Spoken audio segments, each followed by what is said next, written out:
Everything I spit rare, we sounded that great. Area podcast, they talk about hip hop all the way in the UK, so they gon' get props. This is culturally inappropriate. Welcome. It's the 5th annual. I can't believe it's the 5th. Yeah, it's crazy. It's the 5th time we're doing it. It's the 5th annual Grey Area Awards. Second one with Neil, I believe. The haters didn't think we'd make it past the first one, but they don't know. Yeah, we're still here. If this is your first time listening, then just to kind of run through things. So we've got 7 categories to get through. Throughout the year, we keep tabs on, what's dropping. We have a little spreadsheet in the background, which I believe you may get a view of. I think we might be doing YouTube. Get on YouTube. We're there. We got shit going on, but yeah, enjoy watching this because you'll be live with us in the spreadsheet of dreams, as we call it.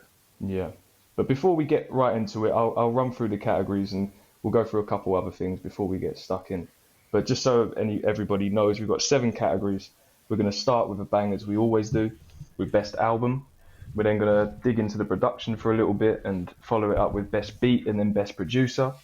At the midway point, we've got breakthrough artist, which is a bit different to the usual best new artist that we would usually have in past years. But we've opened it up a little bit more because we're aware that there's some artists out there that might have been around a while, but have, for whatever reason, blown up or reinvented themselves or something like that. And no spoilers, but it has benefited the winner this year, so stay tuned for that one. And then in the second half, we've got best song, best feature, and then we end strong with best rapper. And towards the end, we'll talk about some of our highlights and moments of the year, as well as our Hall of Fame as well. But before we get stuck in, as usual, we've got our moment to just sort of respect those that have passed away throughout the year. A few names on this list. I think we'll start with a big one. I think the one that had the biggest impact on us, D'Angelo, rest in peace. That one still hasn't quite sunk in. But there's a few other names that I looked up, and no offense if I've missed anyone off, so don't get mad in the comments or anything like that, But we got DJ Unk, Irv Gotti, who I forgot about. I forgot that happened.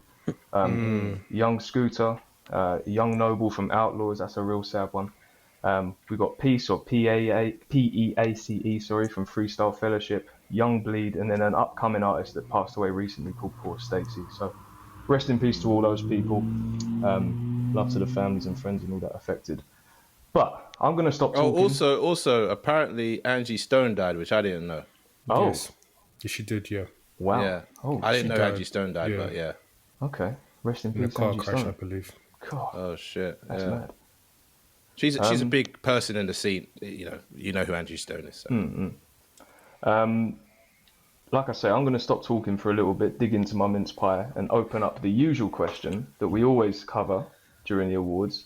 2025, was it a good year for rap and hip hop? Let me take over the helm here, Sean. First of all, I want to say this awards does not represent me at all. Like, there has been collusion, as I say every year. There has been. Oh my goodness. There has We are a been. team. We're not doing this now, man. There What is has going been on, a man? collusion. Some of this, Come you'll on. hear it when it happens, but some of this ain't me, and some of it's them. So, just want to put that up there. What's But them? Hey, we're sounding real talks. We're sounding like the bracket again.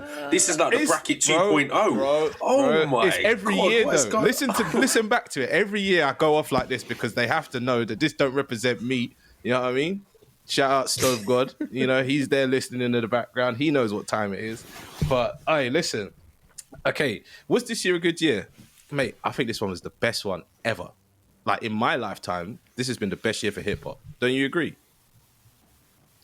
That's No? a fact, I'm not gonna lie. No, Sean's shaking his head. I think it's up moments in there. my- Yeah, I'm a bit shocked by Sean shaking his head because I'm not gonna lie. This year has been insane. The amount of you. drops that have coming out, I haven't even been able to keep up with some of it. Too It's many been albums. mad. Not even the amount of So drops. It's the mad. quality of the No, drops. the quality's mad. The quality's mad. Yeah, quality. But is Sean just shaking his head has got me insane. worried. I'm talking about in our lifetime, there has not been a year like this for hip hop. There's been bigger mainstream moments for hip hop, but this is Neil's now shaking his head. You see this collusion going on? God, Neil, You know talk. what? I feel like hip hop. You know what it was doing 2015 to 2019? That was cool. Like, there was a lot of great music. Kendrick, Cole, Drake, they were peaking. A lot Yeah. of good music was out at that point. Jay-Z was dropping. Do you know what I mean? Yeah. But But what Then I'm saying COVID is, happened. if you like rap, Yeah. if you're nerdy about rap like we are, and if you're listening to this podcast, this year is the best year on record. Because it's not mad mainstream anymore. It's like it's Exactly. reminding me of That's the those thing, yeah. 90s. Do you know in the 90s, like top 10 albums there, they were crazy. Yeah, and 1993, people are hungry it's now. feeling like that. People are hungry for the not for the like the crown. I think we've all agreed that the top 5, whatever GOAT conversation is kind of a bit too messy. But people want to make a good rap album now. They don't want to make hit songs anymore. Defo. But Neil, you were shaking your head. Go on, talk your talk, pop your shit, daddy. No, I hear what you're saying. I just don't agree with the. It's because Drake hasn't dropped, did it? No. No, it's not. I really love this year. This year is it's been a great year for me. I've really, really, really enjoyed it. I just don't think compared to years before, as a consumer, there's been better years for me. For albums or for songs? I see you saying that's a different conversation, but That's the conversation I'm having here. Is albums this year, projects and albums is crazy. No, but even albums, I would say no. I wouldn't say it's better. No. Can you point us to an album era? I was about to say, what year are we talking about? We can look at Drake's run. What one? The 2012 to 2016 one? All the ones where you had a hit album. Yeah, 2012 to 2016. Yeah, because all those times 2011, sorry. We had at the same time we had Kendrick, we had Cole, we had Rocky. Depends on years. Yeah, but we had no there's a strong underground right now. Back then, I couldn't tell you what was going on in the underground. No, it wasn't. It was like you either made it or you were nobody. You get it? So you're saying the gap between the big guys and the regular guys. Even that's the wrong way to put it. The mainstream rappers that everybody knows and the average rapper, when I say average, in the NBA there's hundreds of players, right? You got the star players, the Hall of Famers, whatever, and then you just got the rest of the team. The rest of the rap, whatever the fuck you want to call it, the NBA of rap, it's a mad time right now. Do you know what I mean? Everyone can dunk, everyone can shoot. People are putting up crazy points every game. You get what I mean? And when I say every game, I mean every project is mad numbers. Yeah, I think in that point, I get that. I think the ball is getting spread around a lot more. People get, like you said, getting more numbers on the board. I hear that, but I still wouldn't say it's a better, just because some of the songs that came out all those years ago have just been crazy. Okay, let me put it in perspective for the listener as well. Yeah, when Usain Bolt was in the Olympics, you knew he was going to break his own record every year.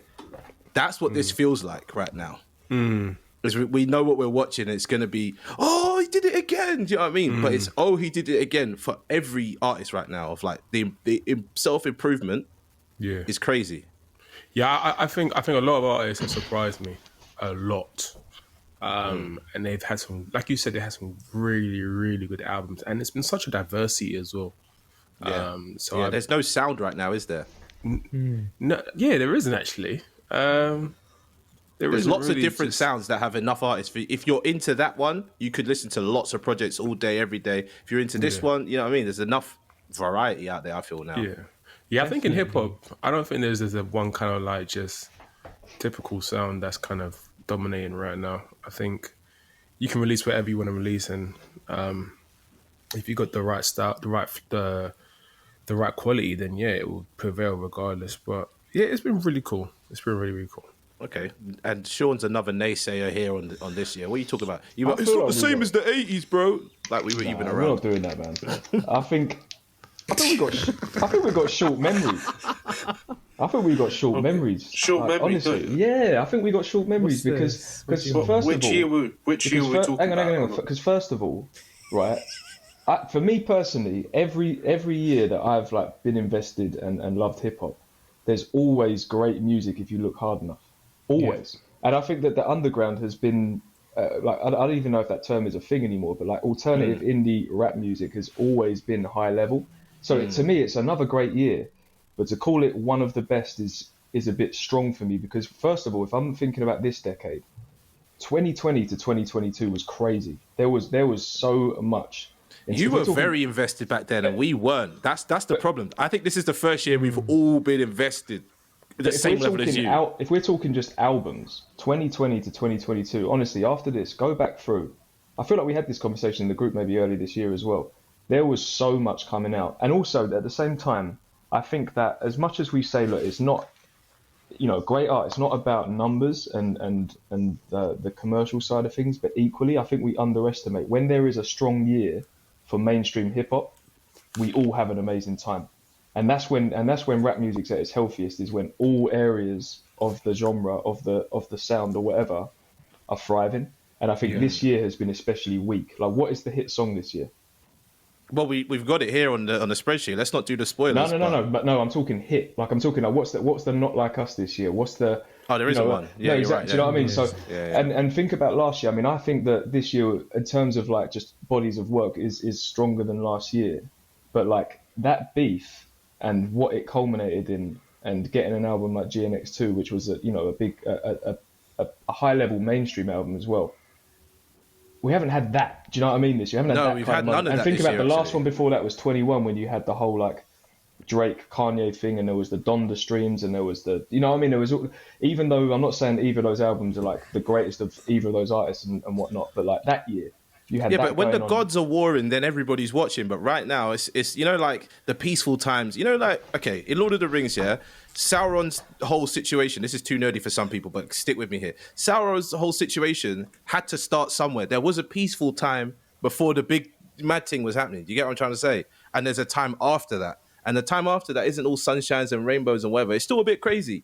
You know what I mean? There's still ripple effects.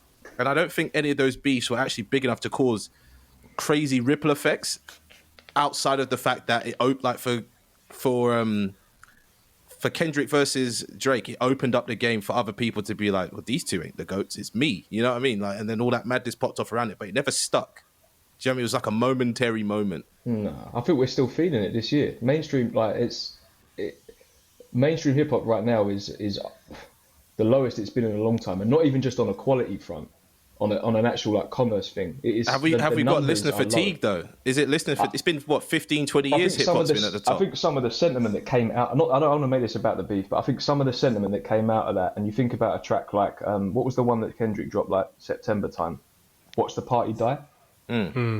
Whether you love or hate Kendrick or in between, it was kind of prophetic, talking about how things have kind of got a reset, and that's what we're seeing right now. Hip hop's not the dominant genre. The standard, the quality of music in the mainstream is not on, I wouldn't call it an all-time low, but the lowest it's been in a long time.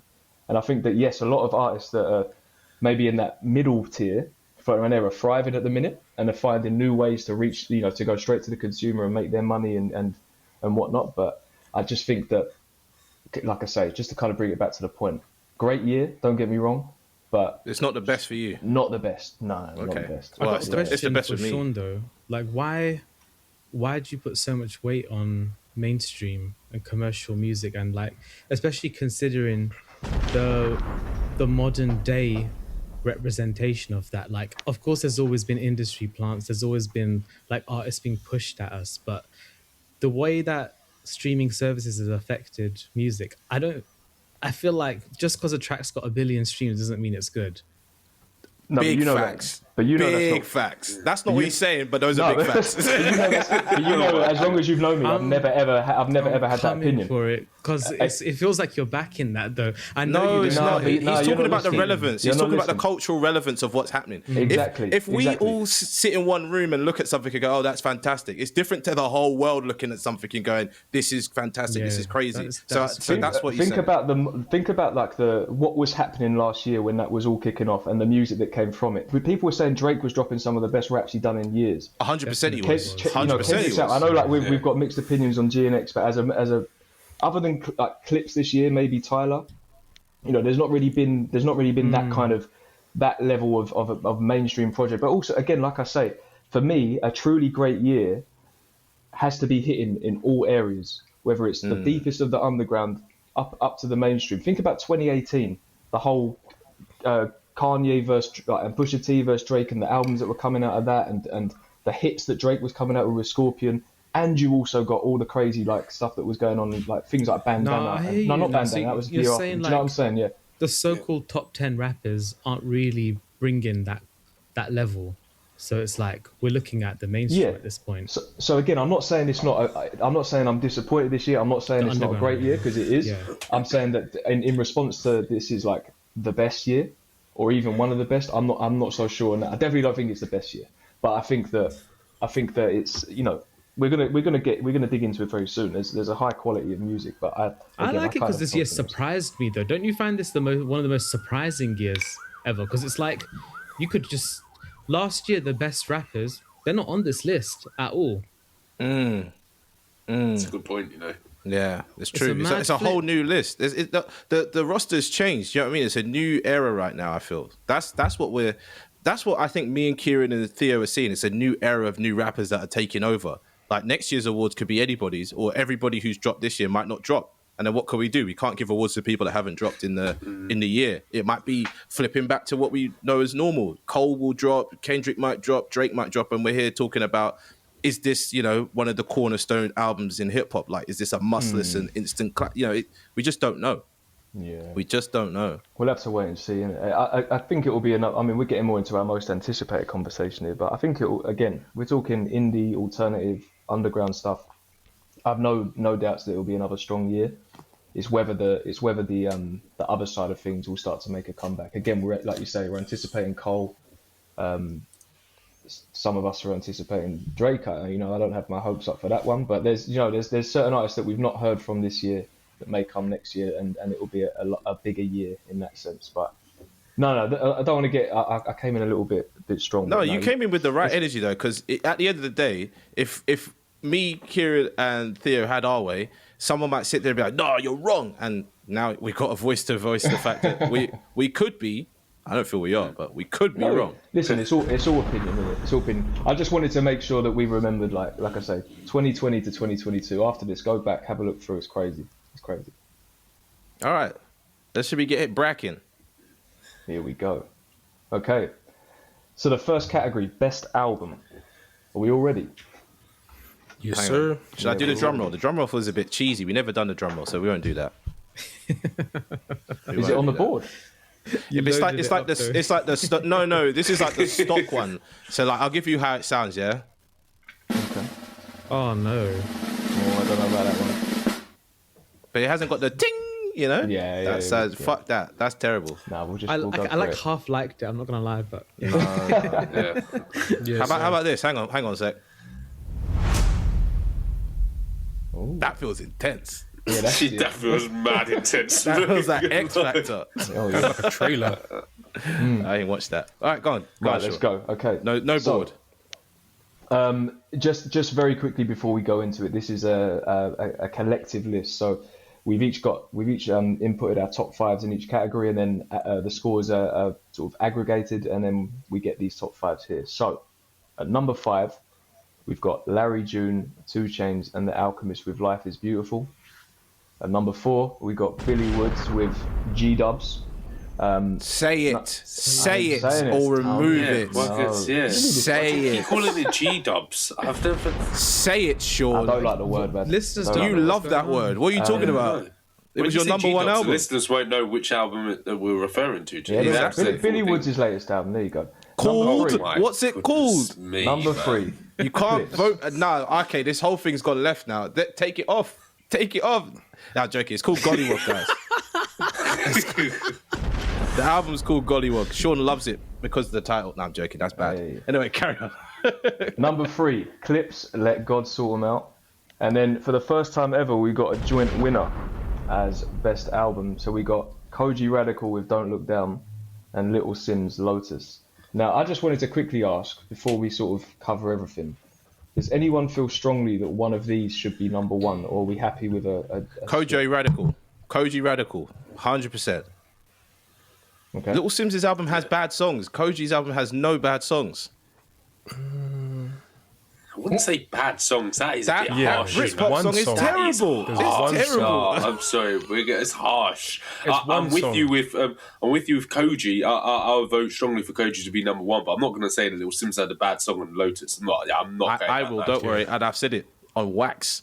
It's not a bad album, but that song made it drop way out of my list. But also the song is not, it doesn't go well with the album, but it's not a terrible song. It just doesn't go with the album. What's the category we're voting for here? Sorry, guys, just to check. Oh my god! I don't know. No, I stand behind Little Simz as a thing, man. I think it's I think it deserves that spot. Okay. I think it All deserves albums are allowed like one moment where you just skip. Like I know we say there's no skip thing, but that doesn't deem it's a better album, really and truly. Maybe I'm being harsh here, but because of how this year was, one bad song, it means you got bumped far down, and then if something else came in, I'd be like, does it have a bad song? No. And I think for me, Little Sims made it out of my top 10 list. I think. That's fair. But I think it just also kind of made me feel. Yeah, you had a personal moment with this album, which is fine. And just hearing her talk about the album as well. I see. Maybe I missed on that part. I should have watched more interviews around this. Yeah, she really battled with this album. Okay. And she came from a place of not knowing what she would do, what she would create. She was very unsure of herself. She lacked confidence, so wasn't too sure of that direction. And she had the right people to kind of give her the space and freedom to kind of work and stuff. So it was quite nice to hear that her kind of talk about her struggles that she had with this. And to have those struggles and produce what you produced, that's like crazy. Well, I mean, because we all know what the struggles are, that she had with just around trying to maintain herself financially as an artist. I'm not saying what she lent to Inflow ruined her financially, but it was something that still affected her. I haven't got £1 million that I could just give away. Yeah. Do you know what I mean? Yeah, exactly. But I don't think she wasn't just. It wasn't all about just the money. No, do you know but what I that's mean? what I'm like talking about a little bit. Yeah. Yeah. It was very interesting hearing, and she, like her expressing herself in the way she did, and she said it's kind of like giving someone your journal, and it's not easy making those kind of tracks and making it of a quality that people really enjoy and resonate with. That's quite a hard thing to make a conscious something that people really enjoy. That's why, again, I don't want to shit on no one, but just comparison to Dave, Dave did a very introspective about album, but I feel like Lil Sims did something similar, but it was a quality that I enjoyed way more. Yeah, no, you're right. You're right. And there's probably a whole bunch of people looking at this just like, where's Dave's album? Where's Dave's album? Relax. It's not that one. Do you know what I mean? We're talking about what is that one this year, but there were so many moments in Dave's album that I think stuff from his album pops up later. I hope. I don't know entirely, but you're right, Neil, in saying that it's a personal album, and it's hard to make an album like that people can relate to, and that is of a quality as well. I like that we've got a draw this year for the top one, because I think, one, it reflects how strong a year the UK's had. Oh, 100. Yes. Yes. And I think you get different things with these projects. The other thing I was going to say actually is that if you'd asked me at the start of the year, would Koji Radical make a top 5 at the end of the year's awards list, I wouldn't have actually, no disrespect to Koji, but I just wouldn't have considered it. Do you know what I mean? Especially with names like Lil Sims and Billy Woods, people that we've covered quite extensively on the podcast before. So I love seeing Koji in there as an artist and getting his shine. But can I highlight as well, this list is a grown man list. Everybody on this list is, well over 30, I think. It shows how listening's matured. Yeah. No, not our listening. It's the quality work that these guys are putting out. I'm sure the young guys are still doing good stuff, but they're making good albums.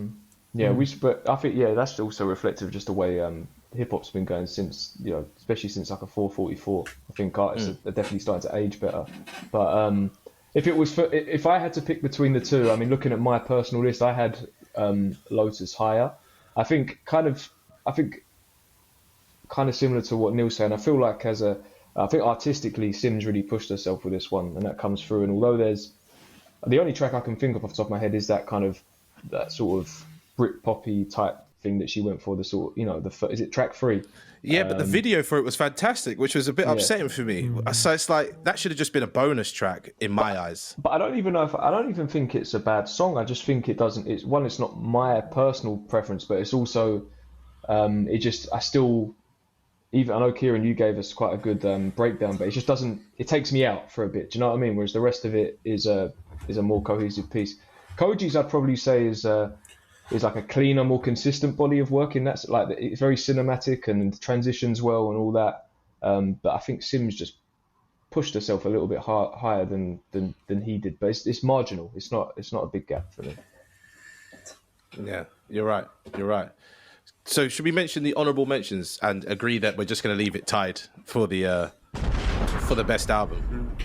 Yeah, I think so. I Yeah, think of course. so. It shouldn't be picked between. Yeah. You're right there, Theo. Yeah, I'm good. What happened there? I don't know. I just ask you. You went a bit weird for a second. I thought we should talk my about the bad. other three quickly though as well. I think The other three? What? clips. The We've honourable? spoken about clips a lot. We had a I know whole we have, episode. but I didn't we? think that you know, for a while, especially with the way they were promoting the album, they've been pushing the narrative of album of the year. I wanted to ask, do you think this is a fair placement for this album, or? Yeah, It gives I it do. the I respect think it so, deserves. Yeah. 100%. Where were they placed again? Sorry, I just can't. Third. But Yeah, I give them. Yeah. It could and should be album of the year because of the big deal around clips returning, etc., etc. But if we're going song for song or like quality for quality, I think we've done a fair assessment here. And to be fair, any of these top 5 could have been number 1. Is the way I view it. Yeah, exactly. And that's what I was gonna say. Like anyone could put this at number 1, and I wouldn't be mad at it. No. So yeah, I think the only one I'm. It's not that I don't like it. It's just that I haven't listened to it fully. Is the Billy Woods one? Yeah, I don't blame you. That's like high. When I say high level rap, I don't mean like you won't understand it, but it's like it's very. You have to analyze it a lot, and the bars aren't accessible. Most people Not wouldn't like accessible. it. Yeah. Yeah, but the ones that I have heard, I think everyone's in good company here, and you can't go wrong with this. But yeah, so be it for me. Yeah, not so be it.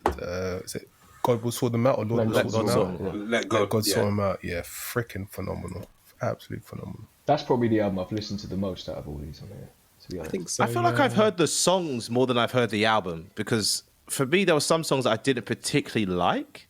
Right. Like Birds Don't Sing. Wasn't really feeling that. Really? There's another See, I song. like Birds Don't Sing. I think it's a really good song. enjoyed I this just song. don't like Yeah. it. It felt a bit old to me.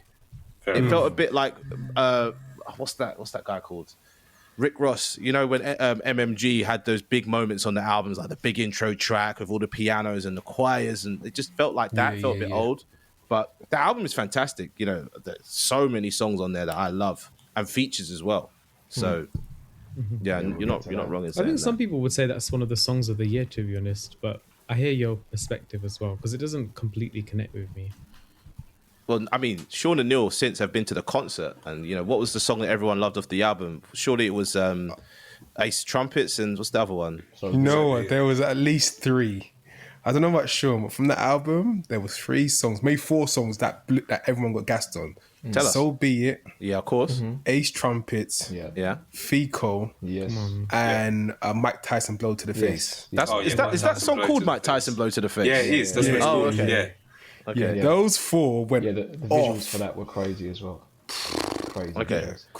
Yeah, so Absolutely and as insane. well, the listeners might think we're sat at home listening to this music and let's talk about the music. No, we go to the shows, motherfucker, and we see what's going on in the streets. You know what I'm saying? These motherfuckers think, they just sit at home listen to music like nerds. No, if you come to the UK, bro, we're coming to see you. We're coming to see what you're doing. So yeah, shout out to Clips. They had an amazing tour from what I saw. You know, Phenomenal. so fantastic stuff. I was actually going to see Billy Woods as well. I booked the So ticket, was I. but- Yeah, So you was even I, asked me to go with you, didn't you, Bro, Kieran? something in my gut wasn't feeling right that day. I was just like, nah, it's not Well, today. I was gonna go, but I was busy that day. I think so. Yeah, I was shook myself, and I ain't even heard that album. I was like, I didn't want to go. He's like, "What am I walking into here?" Yeah, I was like, nah, man. I'm Fair alright. enough. I'm gonna be safe at home. Well, Billy Woods has dropped a great album though. He It's has very dropped a great dark. album. It's like a Yeah. horror film, but as an album. So if you're into that Man, kind of stuff, the give it a album listen. cover gives you that horror film straight from the get-go, man. Honestly. You see what I'm saying? Every time you guys talk about it, what you guys say is horror. No, Why but am I lying. going to a show? It's horror, man. It's scary as fuck, man. Why am I going to a scary show? I'm okay. He did He did something brave though, to be honest, because like there's moments in life where it does actually feel like you're in a horror film or something. So like he Not in my confronted life. that. My life is a rom-com. What are you talking about? So My we've life is all happy go had those lucky. moments, No, man. you make a good point though, because there's a couple of songs on there like is it Black Christmas with Bruiser Wolf? Yeah, Bruiser! come on. That Crazy verse track. as well, like you realise, I mean not realise, it reminds you that some people they are living a horror life. They are living like in a horror film with what they're going through.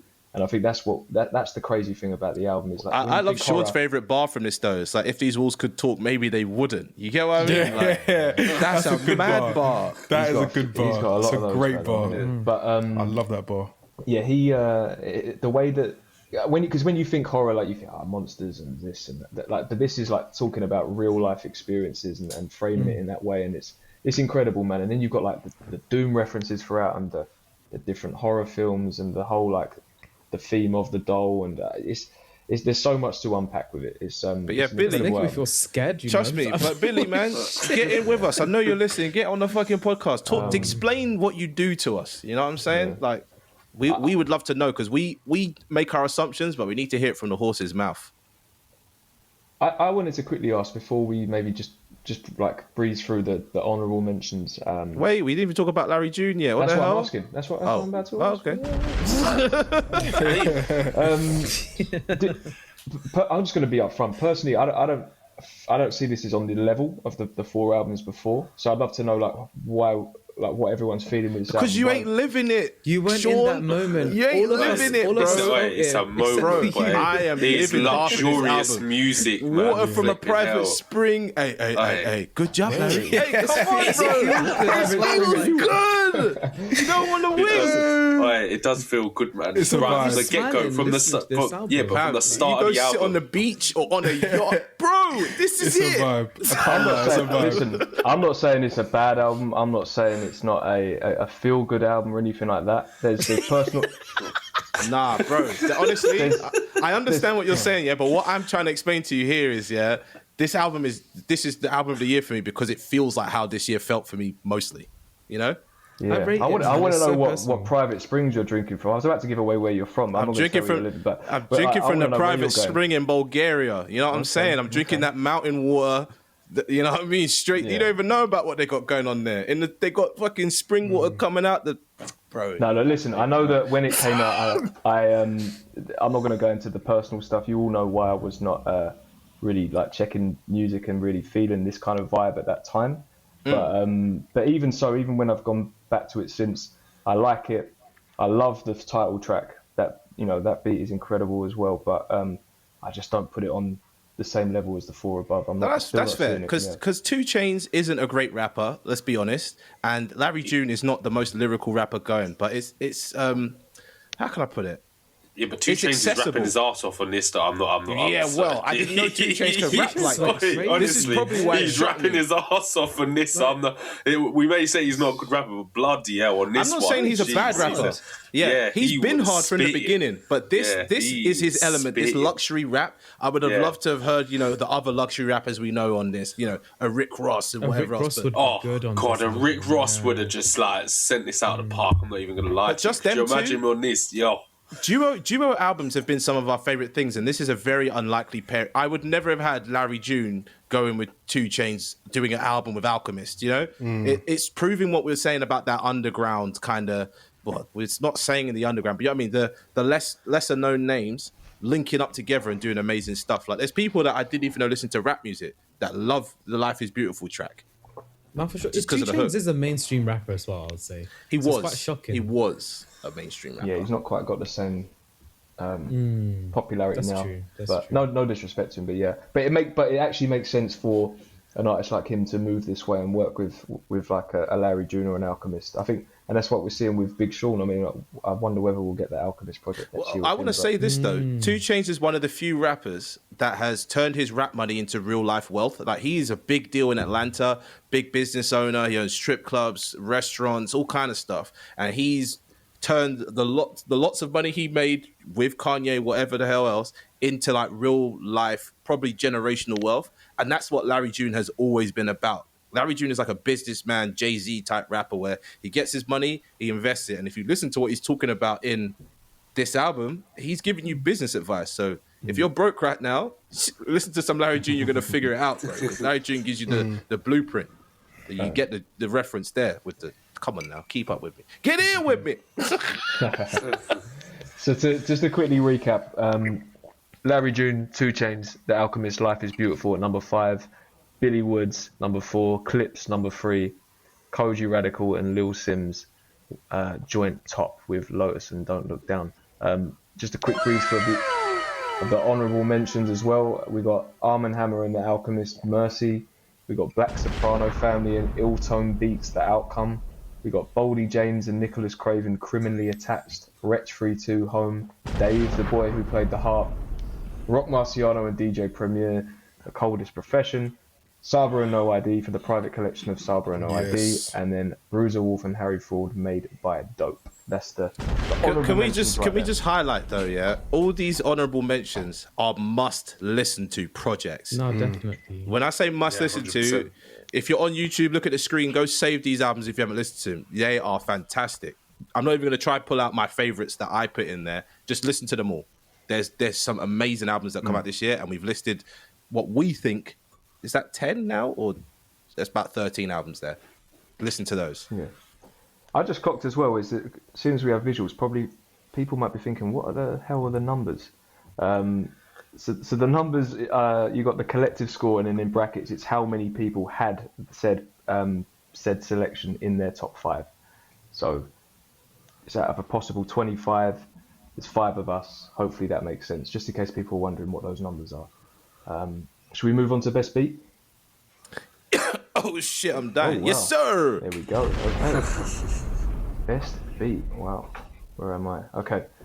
Number 5. We got Mick Jenkins and Emil. Words I Should Have Said, and that's produced by Serious Emil, beat. Beat Butcher, and I don't know if that's Tave or Tave or Tave, but shout out to them. Number 4, we got Freddie Gibbs and the Alchemist with 1995, produced by the Alchemist.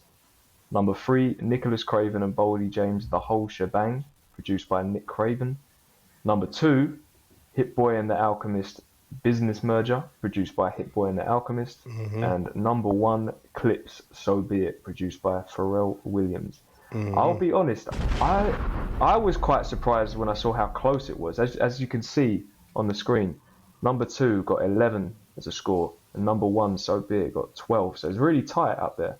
But I know a couple of you, I think Theo and Kieran especially, love that Business Merger beat. So maybe you can talk a bit. That beat is incredible. I wanted it to be number 1, man. That beat is insane. I'm sorry, it's Over so So Be good. It. So You know what yeah, it is? yeah, It's yes, like- over So Be It. Yeah, I'm saying it. I'm It's saying what Business Neil Merger says, over that. when something makes you want to rap, like Exactly. and you feel it Trust inside, me. That's what it makes it happen. That's what okay. I'm beat makes you saying. crazy. Oh, you know what I'm talking about? Like, if I'm to put those 2 beats on, what is it? A Business Merger just brings out that inner beast in me that I just want to just absolutely go mental on the beat. I'm not saying So Be It doesn't, but if I had to pick, like, I'm going into rap mode, what am I going to freestyle over? It's going to be Business Merger. I'm sorry, it does something to me, that beat. It's What just is it? insane. What is it about it then for you two then? What is it specifically that's drawing that response? Well, just the way how it drops, the way how it builds and loads up. So that middle section where he takes does he take the drum out? Or do you take the where I can't remember what he does, but it builds up and then it just comes back in again, and you're like, this is just insane. Just the way he's made up that beat. It's nothing too technical, nothing too fancy, but sometimes you don't need that in a beat. Sometimes beats can be, there's too much going on, and that's what you can lose it, because there's another beat on there which is what is it, Mick Jenkins one, Words I Should Have Said. That is another fantastic beat where I'm like, you don't need to be doing too much. It's just simple simplify loop. it. Just simplify it. Just a simple loop, but it gets you going. It just does something to you. And I'm probably not giving you the answer, but I always think that when you talk about beats, it's about feeling. So really, my answer is probably not going to give you what you probably want to hear. Just the feeling of Business Merger just gives me that emotion of what makes me want to rap, and I just think it's phenomenal. But there's nothing wrong with So Be It. So Be It's fantastic. Just I prefer that Business energy. Merger. I think That, this like, list as well, though, it shows like different types of production. It's not all just boom bap beats. No, Yeah, definitely. do you know what I I was mean? just gonna Like- say, I like that Just Blaze feel that this Yes. Hit Boy track has. Yeah. It's the whole. Yes. It's giving You Don't Know Jay-Z Yes, kind of feeling. yes. It's just like thank you for making me feel that way again. Yes, Kieran, you're speaking to my soul right now. That is literally how I felt when I heard the beat. Honestly, everything you're saying just there. I felt like I had the spirit of Jay-Z. Like when that beat came in, I was like, nah. Like my head was moving. I was like, okay. I was like, this is like Just Blaze shit right now. So yeah, Kieran, I you just understand that. nail on Yeah. the head, man. But what interests me with this one as well, and often with their beats, is they both get the producer credits. But when I hear it, I hear Hit Boy. I wonder what 100%, yeah. Alchemist's input was for this particular. You know, he was there. Do you know what I mean? So that we can't. No. I mean, as in, like, you can't say like it's tangibly like what did he do, but they were there. They were doing this together, which must be a really weird situation where both of you are like GOAT level producers. One of you doesn't just sit and cook up. The other one might sit, let you do a thing, but all right, let me hop on the drums. You know, like it would be a crazy kind of moment. It would be like what I imagine if, you know, Cole and Kendrick were in the studio, because they, not Cole and Kendrick, shit. I mean, Cole and Kanye were in the studio. They can both produce, they can both rap, and they both like to help other people do it. What does that product look like? Well, we've got an example here with Hit Boy and Alchemist. I think Alchemist must be doing like finer tweaks in the beats that we don't hear him in, you know, layering up the drums or picking out the drum sounds, because Hit Boy has his weak spots, but so does Alchemist. And this beat proves that when you bring two people maybe that's why together, this beat is so hard. Yeah, that's they probably cover exactly. each other's weak spots. Yeah, that's a Best good of point. both You know? worlds, yeah. Plugging the gaps. Yeah. Because Alchemist is always going to go crazy with the drums. Whether or not you care for the drum pattern, the drum sounds are always amazing. Yeah. I felt 100%. It gave me that. It just gave me that kind of. What was it? What era of Jay-Z was this when he was doing these kind of beats? Mafiosa. Sean calls it the Mafiosa era. Yeah. And Wait, like what the we talk, rapping wait, it. what we Talk talking about about? Jigger and like The the era where he Dynasty, had. it's that era. Yeah, it was what, that Like early time. 2000s. Yeah. Yeah, we're talking like when yeah. Kanye and Just Blaze were on the come up, right? Just Blaze. It was either Yes. like that sort of chipmunk soul from Kanye. It was the horns and the big production from Just Blaze. Yeah. So probably like just after that kind of mid to late 90s mafioso stuff, like Blueprint era and Dynasty and things like that. Yeah, Yeah. yeah. But So Be It just picked it, like just. I see why it's number one as well. We were all shocked when that one dropped. I think do you know what it is? That beat it had that. It felt like clips. It felt like that sort of early to mid 2000 clips. But then there was something fresh to it as well. And then that sample, I can't remember what that sample is, but I don't even know what it is. But it's just it reminded me of when when Tribe came out like 10 years ago, and so I think it might have been Nori on the Drink Champs podcast called it 1990 Now. Like that's what he said it sounded like. This is That's like a good I don't know phrase. how you would word it for this, but it was like that. It's like I can really hear that era, and we're getting that prime clips, but it's so fresh and it's so infectious as well. That beat is just a bit like you, Theo. I'm struggling to come up with the Yeah, actual, exactly. like, You struggle. Yeah, the I know what words you to mean. describe it, but yeah, someone tag in. What It's about a So shame Be it It? didn't go bigger though. This track, because I It feel like doesn't even need to just- go bigger. I think when I was desperate for the new Mm. sound, like I've been saying for ages, this is that new sound. It's not the one that you should copy and steal, but it's part of the new sound. You know what I mean? You know what I mean though? Like that "So Be It" phrase as well. Like, this is one Oh, of the the best So Be It songs of the year, phrases. too. Yeah, Oh, but if I you're love it. tapped in, Classic. you would know that phrase anyways, because it's this is probably, we need to make a new category next year, phrase of the year. I know we've got moment of the year, but phrase of the year, there has been one for every year so far, and So Be It is definitely true. one that you can 100%. use it so many different ways, in a positive way, in a negative way, in a dismissive way. Just so be it, so be it. You just, you know what I mean? You're stoic with it. Yeah, incredible, man. It's that drum pattern as well. I mean, maybe I've been sleeping. When it was Neptune's, who was doing the drums? Was it Hugh? Wasn't that Chad? Chad? That was It's Chad. Chad. Yeah, it's Yeah, a bit so of a I've weird never- one, yeah. When I think like producers for their drums, I think Dilla, I think Timbo. I think, do you know what I mean? I think of certain. I don't often think about Pharrell and But drums. Pharrell plays drums And though. He's a this. multi-instrumentalist, I'm sure, so he can do it. yeah. But There's it's just videos of him playing drums. I never like make that association when I think of the Pharrell beats. I think more about like the chord progressions, or do you know what I mean? Things like Yeah, that. but any church musician can play, amazingly on any instrument. So drum patterns to Pharrell. I'm not sure if he's actually a good like finger drummer. Maybe he has to sequence it out, but he knows a good drum pattern. He's been around, amazing drum producers. When I say drum producers, you know what I mean. The ones that can really like get that drum beat moving. But let's talk about the other three as well. So we got. I know Sam, you love this one, the whole shebang. you're gonna get me fucking mad in here, bro. That beat is crazy. That beat is crazy. Are you stupid? Are you fucking dumb? If you don't like that beat, I'm gonna come and slap you. What the hell? Damn, I didn't expect that reaction. No, God joking. damn. You gotta hype it up, but honestly, this beat's crazy. It's doing one of my favorite things where it has a sample that the rapper is playing off of. You know, they're using it in the lyrics, they're using it for the punchlines, they're doing this, they're doing that. And if I'm honest, it's just a very good boom bap beat. Like, we've loved Nicholas Craven over the years, but this is one of Nicholas Craven's, I think, one of his best. Just because he's not doing too much. And the layering of the sample, it took Boldy to a great place.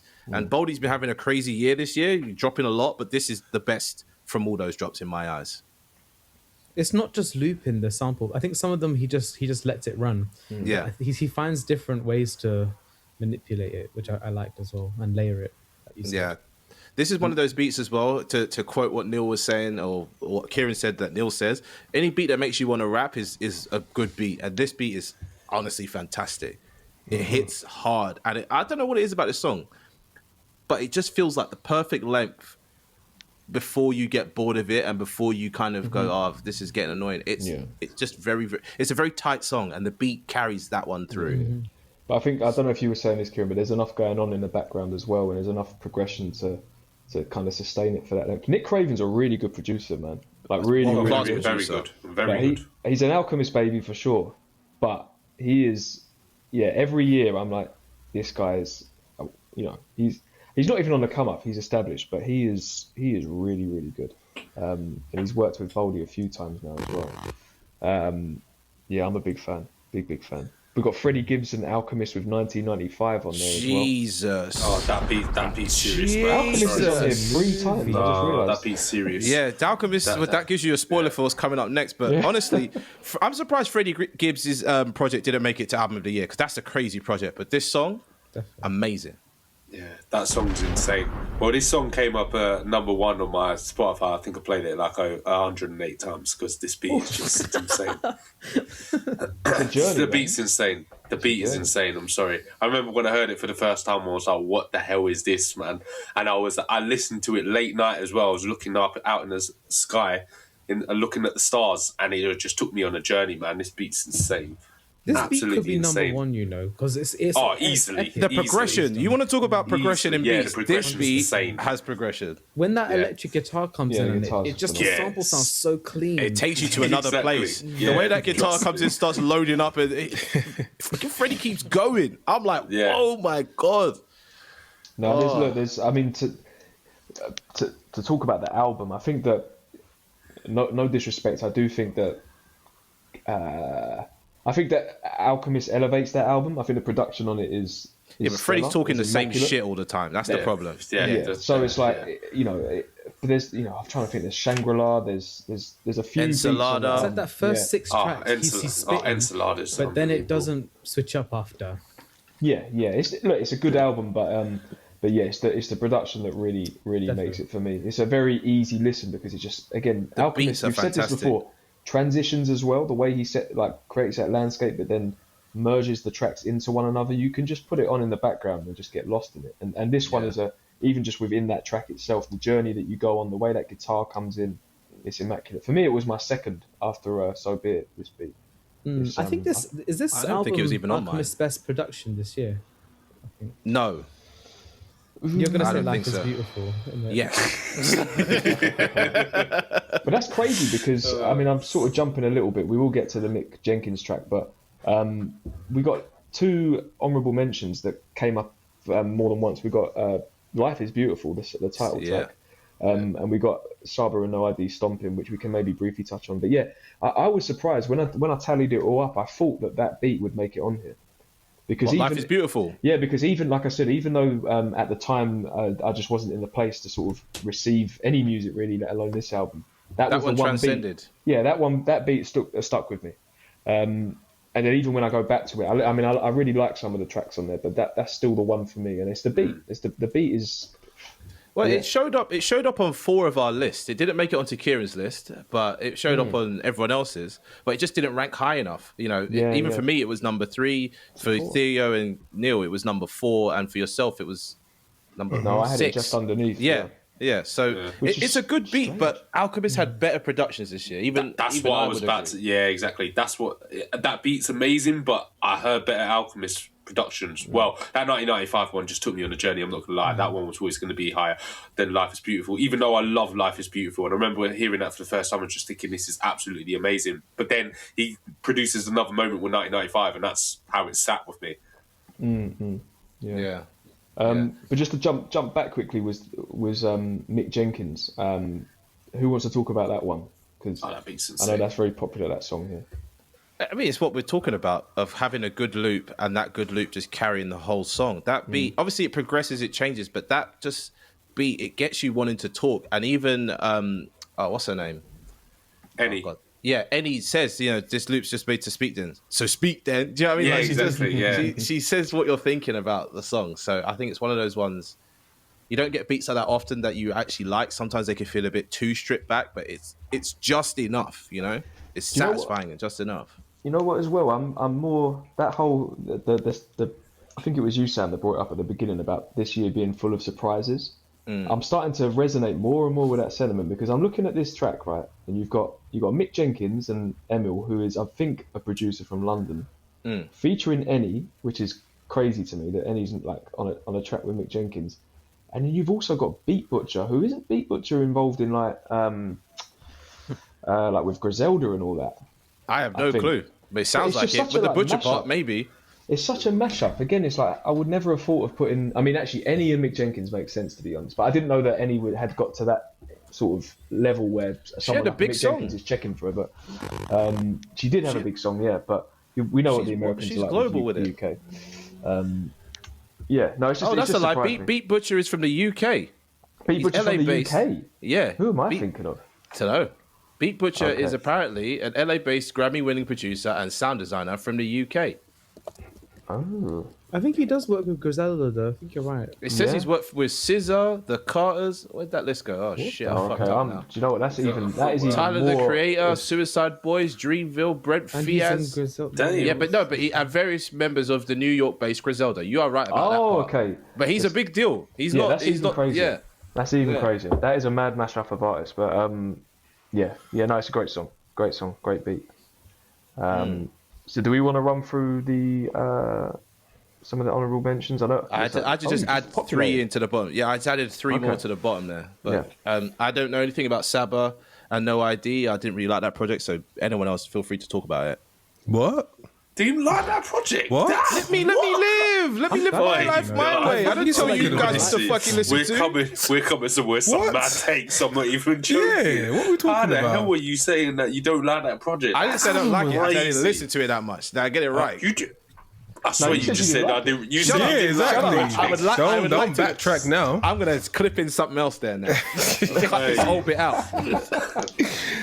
You see how we rejected that statement? We was like, hell no, there's no way. that was in my There's top no way. 5. That album. Yeah, that album was amazing. I think Yeah. it might be my top 5 now, so you know. Yeah. That was so Honestly, good. what No ID did with that beat, but Sabo as well, like how he did it. Album's great, man. How are we saying the album is like? No, I can't. have We that. aren't saying that. I am saying it. Yeah. Sam is saying this stuff. Yeah, for okay, sure. I know, but I can't take believe me you're in. saying this. Yeah, you're on the island with that one. I'm sorry. What island? Don't say Yeah, Epstein. the one with Wilson. You and Wilson on the island stranded together. Wilson.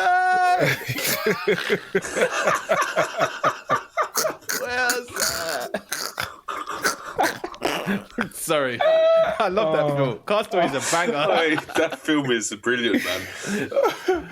But I love that sample flip with the Janet Jackson sample, the Break It Down one. That was great. The album was so good. It was new, but it gave me a nostalgic feel. It kind of felt kind of Tribe Called Quest a little bit, but not Tribe Called Quest all the way. It had so many elements that I really enjoyed, and this is my first time listening to Saba and the whole project by him as well. So I was like, oh, this is fucking great. I want to hear more from you. Just unfortunately, there were such great albums this year. He didn't score higher on my list, but yeah, some of the songs in there, I put them in quite a few playlists that I made for myself because it's very good to like put at like party functions or like get-togethers or depending on what kind of vibe you're going for, he can go into many different playlists, that album. There's a lot in that album that you can pick from for whatever mood you're thinking. So it's a good album. Yeah, very good. We're talking about this one beat, not the album. What the fuck? But Stomping. Sorry. Yeah, but Stomping is a great beat, though. Love, yeah. Yeah, no, 100%. But if you're going back to the beat, Stomping is a great beat. Yeah, that is like no idea. Like literally, again, he didn't even need to do too much on it, but he created the picture. He created the picture and the sound, and let Saba just do what you need to do on that song. It's fantastic. It deserves to be on that list. I think there's a more subtle but crazy guitar on that as well. I think. Yeah, there is. Yeah, you're right. Crazy. I'm glad we gave it some love. Is there anything from anyone's top 5 that didn't make the final? Jordan Bashi and Koji Fuji. Listen, we're gonna get to that one, though, aren't we? Yeah, I don't know. I actually don't remember what's made it to where. We're gonna get to that one. But that beat is a great rework of a song that was massive a couple years ago. There's a song called Tropical by a rapper whose name is escaping me right now. But yeah, there's a song called Tropical, and they used the same sample, or maybe even just flipped that beat, and they've made a whole new beat, which is very UK sounding, if that makes sense. Like UK drill has its own sound, but UK rap now clearly has its own sound and style, and I've never heard such a good, well-sampled beat. I wish I knew who produced it. Are you talking about SL Tropical? SL, there you go, yeah. Viva Really? C. I've never heard of Viva C. Wow. I need to go back and listen to that song. I've never picked up on that. Tropical it's the same sample, Sean. It's literally, if you listen to Tropical and listen to Fuji back to back, you'll hear it's not a hard sample to hear. It's just literally the same, that kind of xylophone sound. My memory's bad as well then. Okay. No, yeah, I instantly heard that. I think Neil must have known that too. You knew that song, didn't you, Neil? Sorry? SL Tropical. Oh, yeah. And the Fuji sample is the same sample. Yeah. Maybe it's just one that slipped your mind, but that song was massive a couple of years back. Yeah, I just want to highlight that. Out Billy Woods, Star 87 by Conductor. Because I feel like we have a problem. I don't know. When I was adding songs to the December playlist, that probably on the description, right? I noticed Conductor's actually had some big tracks this year. He has big tracks every year, though. This is the thing. Conductor's, unfortunately, I think Conductor is one of the best producers out there, but he just doesn't 100%. get that much shine. He's worked with every big artist and made some amazing stuff, but I don't think he cares, actually. That's probably the better way to put it. Conductor just wants to make money. He's quite old, not old like that, but he's in his 40s. He just wants to make his money and call it a day. He doesn't do much promo. He didn't have his 8 a.m. in Charlotte this year, though. Do you know what I mean? That one that kind of transcended. If you get what I'm saying. I think that he's I see what you mean, like from a mainstream artist, but mainstream is kind of dead though. So I think he just makes his beat packs. He sends them out. Whoever wants them, there's the price list, and that's it. He calls it a day. You know what I mean? You know, he's the master of detuned music as well. Like I didn't know it was a thing before listening to his beats, and now I hear people doing it a bit more. Like Alchemist does it as well. A few other producers, but man, it's crazy. Like the way these tracks shouldn't make sense musically, but they do. It's so cool. I like what he's doing, and I chose Star 87 because I just, you know, those horror strings. You would never think that would be something quite cool to sample on a track, and I listened to it and I'm like, I'm kind of scared, but this is kind of hard and like it's making me feel a bit crazy, but like I'm also a bit hyped as well. Yeah, there's a few tracks like that on there though. That you'll be like, oh, this is slapping, and then it gets to the end and there's some fucked up skit, and it's like, what's going on? Where have we ended up here?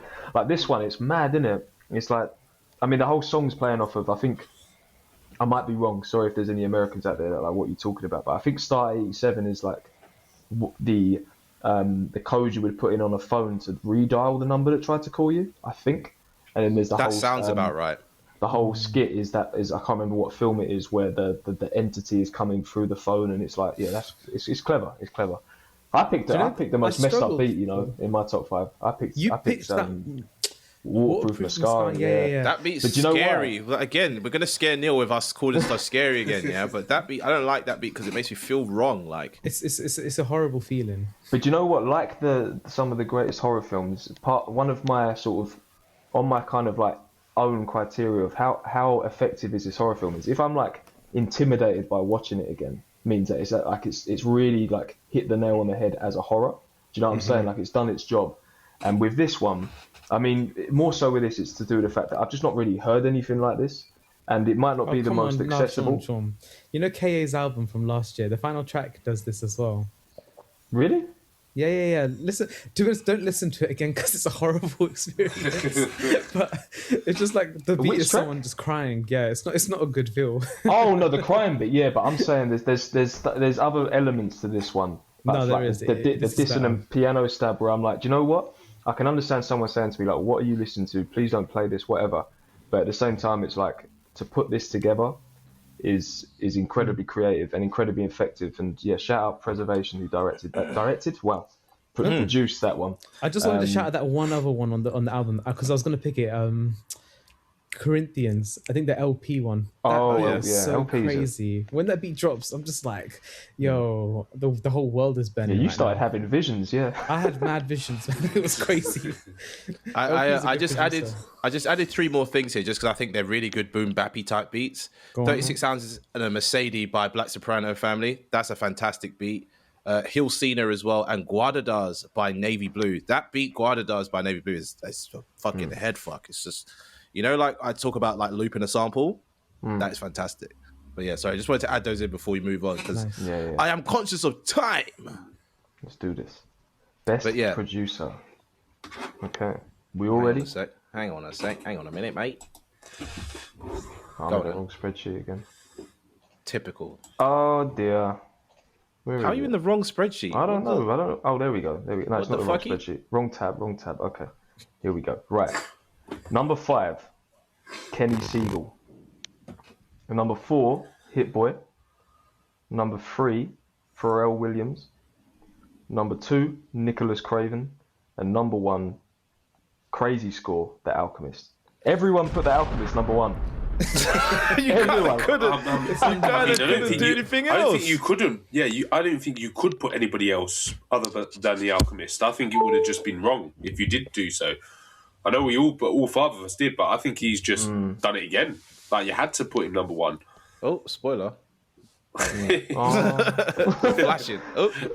In all honesty, I don't know who else could have filled that spot for me. He's done so much this year. So much music.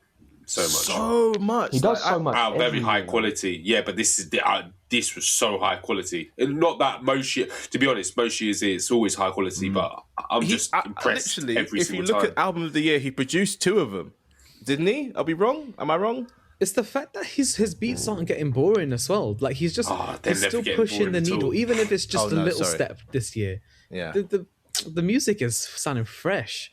On that, come on, like let me talk about it. On this Arm & Hammer album, I put that number 1 on my albums. You know? Like Alchemist's production on that whole project is disgusting. Like, come on, I what am I talking about?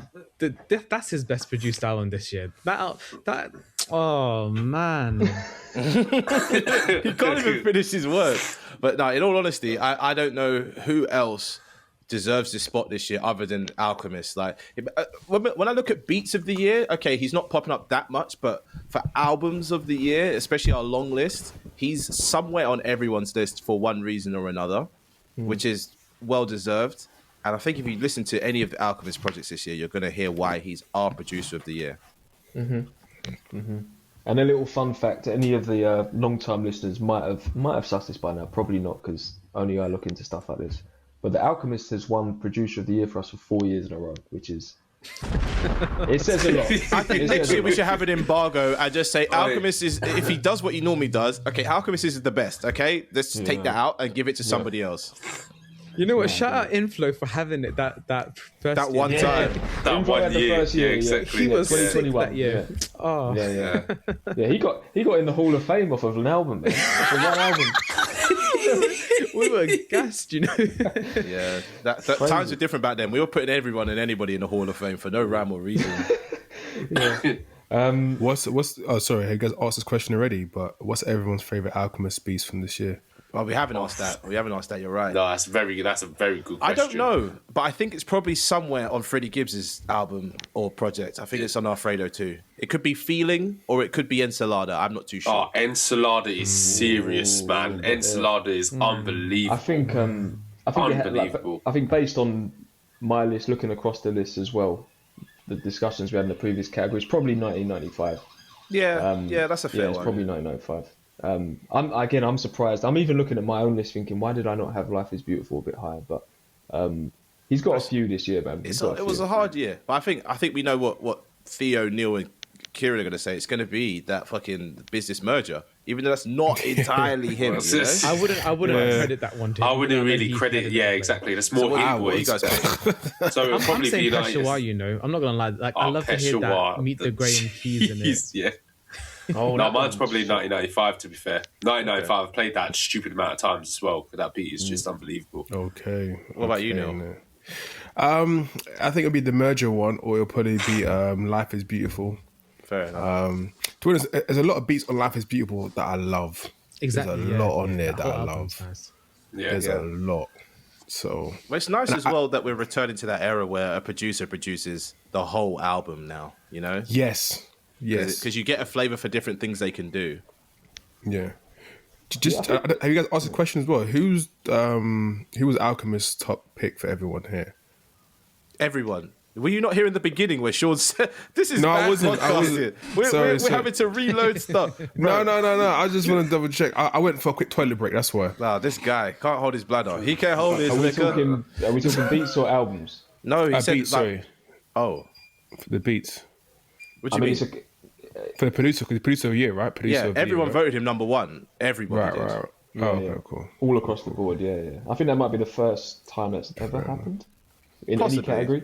I'd have to Possibly. double check. We might have to ban it. You know. I'm not. I'm saying, just don't include Alchemist anymore. I think we should get Alchemist to introduce the award next year. You know, the next that category. That don't joke though. That could be done. I'm making That moves could in be the happen. background. That could be happen. Or we'll call it the Alchemist Award or something like that. We'll get a little statue, a little trophy with him. With his. For me, the reason why I put him so highly is because he's produced such a high quality, but also the amount as well. It's like, bro, you've done such a high quality in some projects, but also the amount of your work rate is just insane. Yeah, it's just like, how can you not be given the flowers for what you're doing? Do you know what Because I mean? like what Pharrell did was hard as well, but it's like it's just on one album. But he revived, Exactly. not revived someone's career like they're dead, but he was part of a very big moment, and he had 100%. to produce something that's not been produced before. Whereas Alchemist is like, he's keeping us alive with these beats. You get what I'm saying? Yeah, I'm not gonna lie. If Pharrell produced more, he'll be on number one. The only reason Props why to I Pharrell, can't though. put him, Yeah. like the only reason why I didn't put him as number one is because Alchemist has quantity and quality. Is that it's just not fair to compare. You know what I mean? I just I can't. feel like we could make a playlist of all Alchemist beats this year, and it would be the longest playlist out of any producer possible. And it would be, you would not want to skip any of it. Yeah. Right, But coming to you're Pharrell, right. I think that's a good point though, because arguably for me, I mean, I had So Be It as my top beat, and maybe there was some other moments on, like we didn't talk about FICO. I know that was on the honourable mentions. There were some moments on Let God Sort 'Em Out production moments where I was like, "Whoa, this is Incredible. the creme de la creme this year." But again, it's that volume, and then there's, to be honest as well, like we're kind of going back to the album conversation. There were a few decisions I think made by Pharrell on that album, particularly around the production style, that I wasn't quite keen on. Like there were some big switch ups and things like that. So that's where he fell a bit down the pecking order for me personally. But Pharrell deserves to be in this conversation here, because without Pharrell, you know, that album does not sound the way it does. Like, No literally. way. So The bars would have been there, but you know what I mean? It wouldn't have been elevating to the level that it is for us. and you know that also, I Pharrell want to was say probably this. like, do this way, and do you know, because as we know, producing is 100%. more than just making a beat, of course, isn't it? So Yeah. But I do want to say this with Alchemist, where his output is crazy, I find it very interesting the breadth of the scene that he covers. He works with everybody and anybody, so it's good to see. You know, he's popped up. Yeah. I think is he on Earl's album? And you know, is he over there? I'm not too sure. He might Billy not be. Woods. He's on a lot of stuff. all sorts. All Yeah. sorts. Like every year. I mean, I think Alchemist has been on this run now for. I mean, he's always been a great producer and has got better through time. But like maybe the sort of 7-8 years, but definitely the 2020s. Like I think of Boldy James at Price of Tea in China. From that project onwards, I was like, whoa, what are we doing here? I think Griselda coming up as well really not helped Yeah, the yeah. Alchemist, but aligned so perfectly. Yeah. So like 2017, 2018, that's when you get like the early West Side projects. You get Yacht Rock, do you know what I mean? Things like that. He's been doing this for a while now, and shout out Rock Marciano, because as we know, like the influence of him. He's the originator of this sound. Let's be real. Yeah, Rock Marciano. It's a shame he hasn't popped up anywhere yet, but Rock Marciano is that fucking guy, bro. Tap into Rock. Hey, he's Shout on out our Sean, albums. He's on our albums list The in the spoilers. honorable mentions. Oh, is he? Yeah, sort of. But I just mean as in his beat selection. He pushes Alchemist to, well, not make, but he probably picks some of the more out there Alchemist beats that other people wouldn't know what to do with. Yeah. Speaking of volume, though, not quite to the same level. But Nick Craven's made a lot of music this year as well. Done a lot. Yeah, it's not just Boldy, is it? No, like a lot with the God Fahim, who he works with a lot. I've just had a look through again here now, but that's the kind of main one is Boldy, God Fahim. There's like a couple other tracks that pop up here or there. But yeah, another prolific year, insane output. We talk about things like the whole shebang and stuff like that. He's definitely right up there. Deserves to be in this top 5. I don't know if we've had him in the top 5 yet. It might be the first time he's made it. I'd have to double check. I don't think so. I think arguably the reoccurring people is Hit Boy and Alchemist. That's it. Yeah. I'm giving it to Nicholas Craven as well, because it's like he's reactivating Boldy. Boldy released 6 projects before that first Nick Craven one this year, and it was like it sounded like a completely fresh rapper. I was baffled. I said it already, man. Boldy's rapping like he hasn't got much time left, I swear. I don't know what's going on with Boldy, but shout out to Boldy. Yeah. I hope everything's okay, but that's crazy output. I mean, you know how we all like clock in. We clock into work, Monday to Friday, 9 to 5, whatever, Bro, Boldy's clocking in, but Boldy's like releasing every hour of his work. You know what I mean? Like he's dropping songs like I send emails. This is what I mean. He's showing us his full 40-hour work week, and it's a lot. It's a lot. Got traumatic at one point this year. I'm not gonna lie. I just stopped listening to him. Do you know what the worst part is? You know you're missing out when you're not listening. It's not like you're like, this is getting rubbish. No, that's the worst bit about it, because like when he's dropping and you're thinking, can I be asked to check this out? Then you check it out and you're like, flipping hell, why is it so hard for? Then you're like, bloody hell, got to check. So annoying. It's my bad. I shouldn't have brought him up, but we're gonna get to. Trust me, we're gonna get to Boldy. We got to talk about Boldy. Yeah, but just a quick one. There's a couple more names. Hit Boy. So I know that the project with Alchemist, especially from a production standpoint, it made waves with us. But what else has Hit Boy been up to this year? I think I've maybe been slacking a little bit. I'm not quite sure what else he's been doing. So next category. I'm literally going into Google right now. Hit Boy beats 2025. Like, what's he done? I think it was only Goldfish, wasn't it? The one he did with Alchemist. That's the only thing I remember. Production on Goldfish was hard though. Like, it's so good. It's so good. Yeah, that's why he made my list. So long. Goldfish. Hang on a sec. I'm scrolling to the bottom. 2024, 2025. Wikipedia hasn't even put it in yet, so we don't know. I'm on Genius, so I'm gonna have a quick look while we discuss that. But so for you, Kieran, were you just saying Goldfish like? That was it. That was enough to take him into your top 5. There's some other stuff in my head. Like I know he did that one track with Jay Electronica on the new albums as well. Okay. But I think his name hasn't been like not present this year. I've seen it on a few things, and then this album just shocked me in terms of I wish he gave these beats to someone else, even though he's rapping quite well. No, big facts though. Big facts.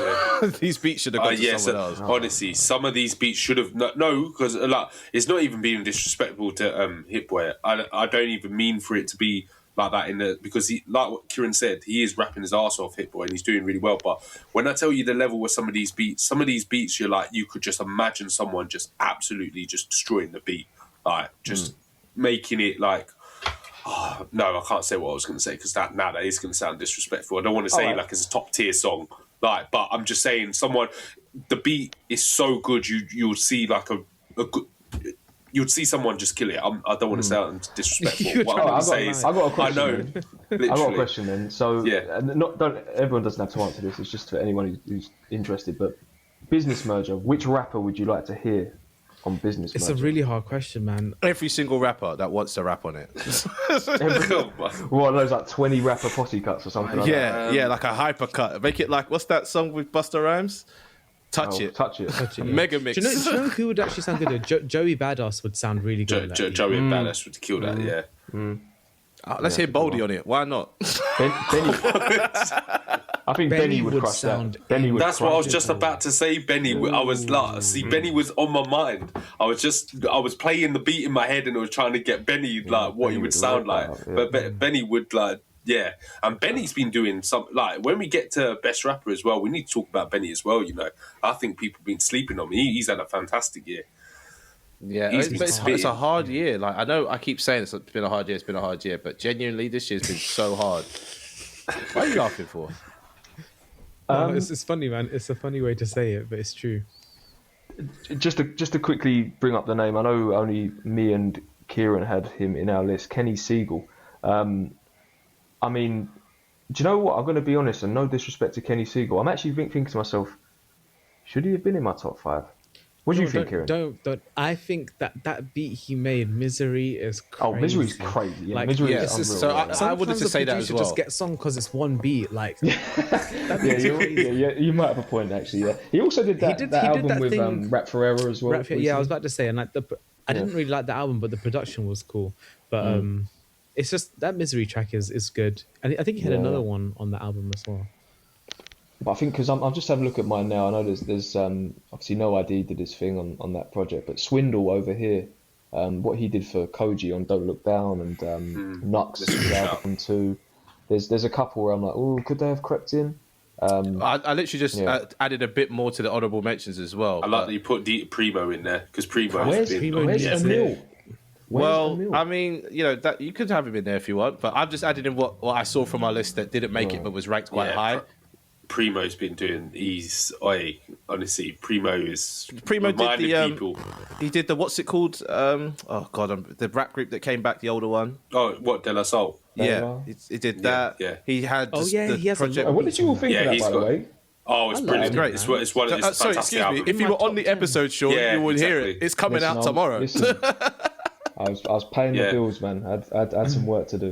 Yeah, Sam was saying he would think it would probably be his album of the year if it came out. Yeah, but I haven't had time to listen to it. But so Premier did amazing work this year. Cardo got wings. He's a classic producer from way back in the 2000s, but also he did a project with Lai Jun, which I think was very good.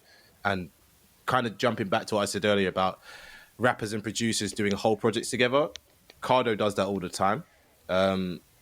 Conductor. We've all got different reasons why Conductor should be there. That, man. Conductor's, he actually had that project, and I liked that project as well. Yeah, and Ill Tone Beats, he did a whole project with Black Soprano family. I just want to highlight them. These were crazy. They were sounding like the RZA kind of. But this is why I'm kind of upset with this year because it's like there was amazing beats all over the place. It's not like I'm like, oh, this is beat of the year. Every other week I'm like, this is beat of the year. You know what I mean? Like I couldn't pick. Yeah. So it was. Man. There's a few people like just briefly like Harry Fraud.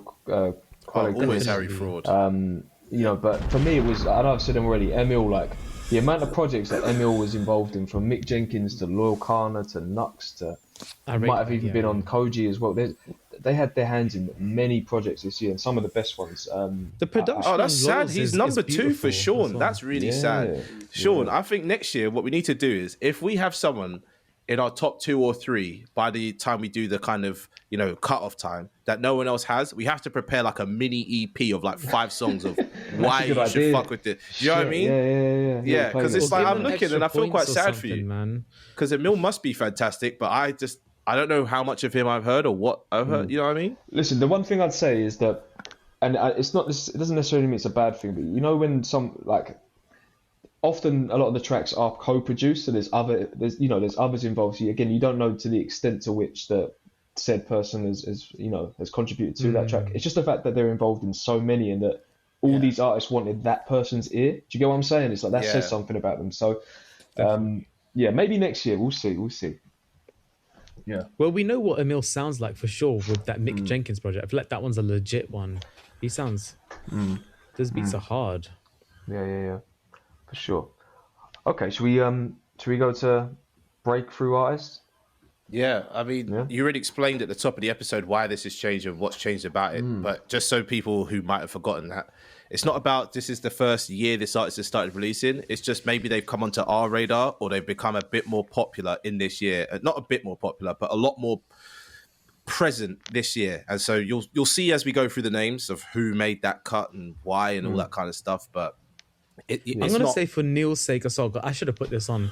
I'm going to put Bia on here as well. I know I didn't do it when we submitted, but I didn't know who Bia Honourable was mention for until Bia, this yeah? year. Did Neil even put Bia on there? No, Neil because didn't even Neil fill this knew- category out. Neil's known no. Bia for like 5-6 Yeah, I know. years now. Yeah, I know so Bia for a while, so I don't for really feel me, the same. she broke through this year. Fair. Okay. Fair. Okay. Honourable mention to Bia. Okay, let's go for it. So at Let's bully. number 5 is a producer named Sam Yamaha who produced McKinley Dixon's album this year. Number 4 You know what? is Shout out that production is amazing. yeah. Number 4 is SD Kid. SD UK. Kids SD Kid from the north. Yeah. Number 3 is Jim Legacy. They're actually tied as a tied. I sound American. A draw between Jim Legacy and John Glacier share the votes. And number 1, Bruiser Wolf. Bruiser! I think we have to give the stage to Sam for Bruiser Wolf. No, I don't need to say anything. I've been talking about Bruiser Wolf all fucking year. I don't know what happened, yeah, but Bruiser Wolf, he caught me. I don't know. Something about maybe it was Benny the Butcher's project where he did that. It's hot, it's humid, business booming. You know we do it. I was like, yeah, I like this way this guy sounded. Then I realized I'd heard him on Billy Woods' project. I said, oh, okay, this guy's cool. Saw he had an album out. Listened to that album, my whole life changed. I was like, bro, he gets it. Like most rappers, yeah, they're rapping, they're talking their stuff, but Bruiser Wolf fucking gets it. Yeah, that's the best way I can put it. Bruiser Wolf knows what time it is, and he'll tell you what time it is. Nah, Bro. Sam. Last time we spoke, you summed up Bruiser Wolf the best. Bruiser Wolf's a menace. Yeah. That's a man that I'd be worried to be around. Bruiser Wolf's cool. Bruiser Wolf is cool. I love Bruiser Wolf. I'm glad that he's made it into some people's like frame of awareness now. But I mean, breakthrough artist is an interesting category.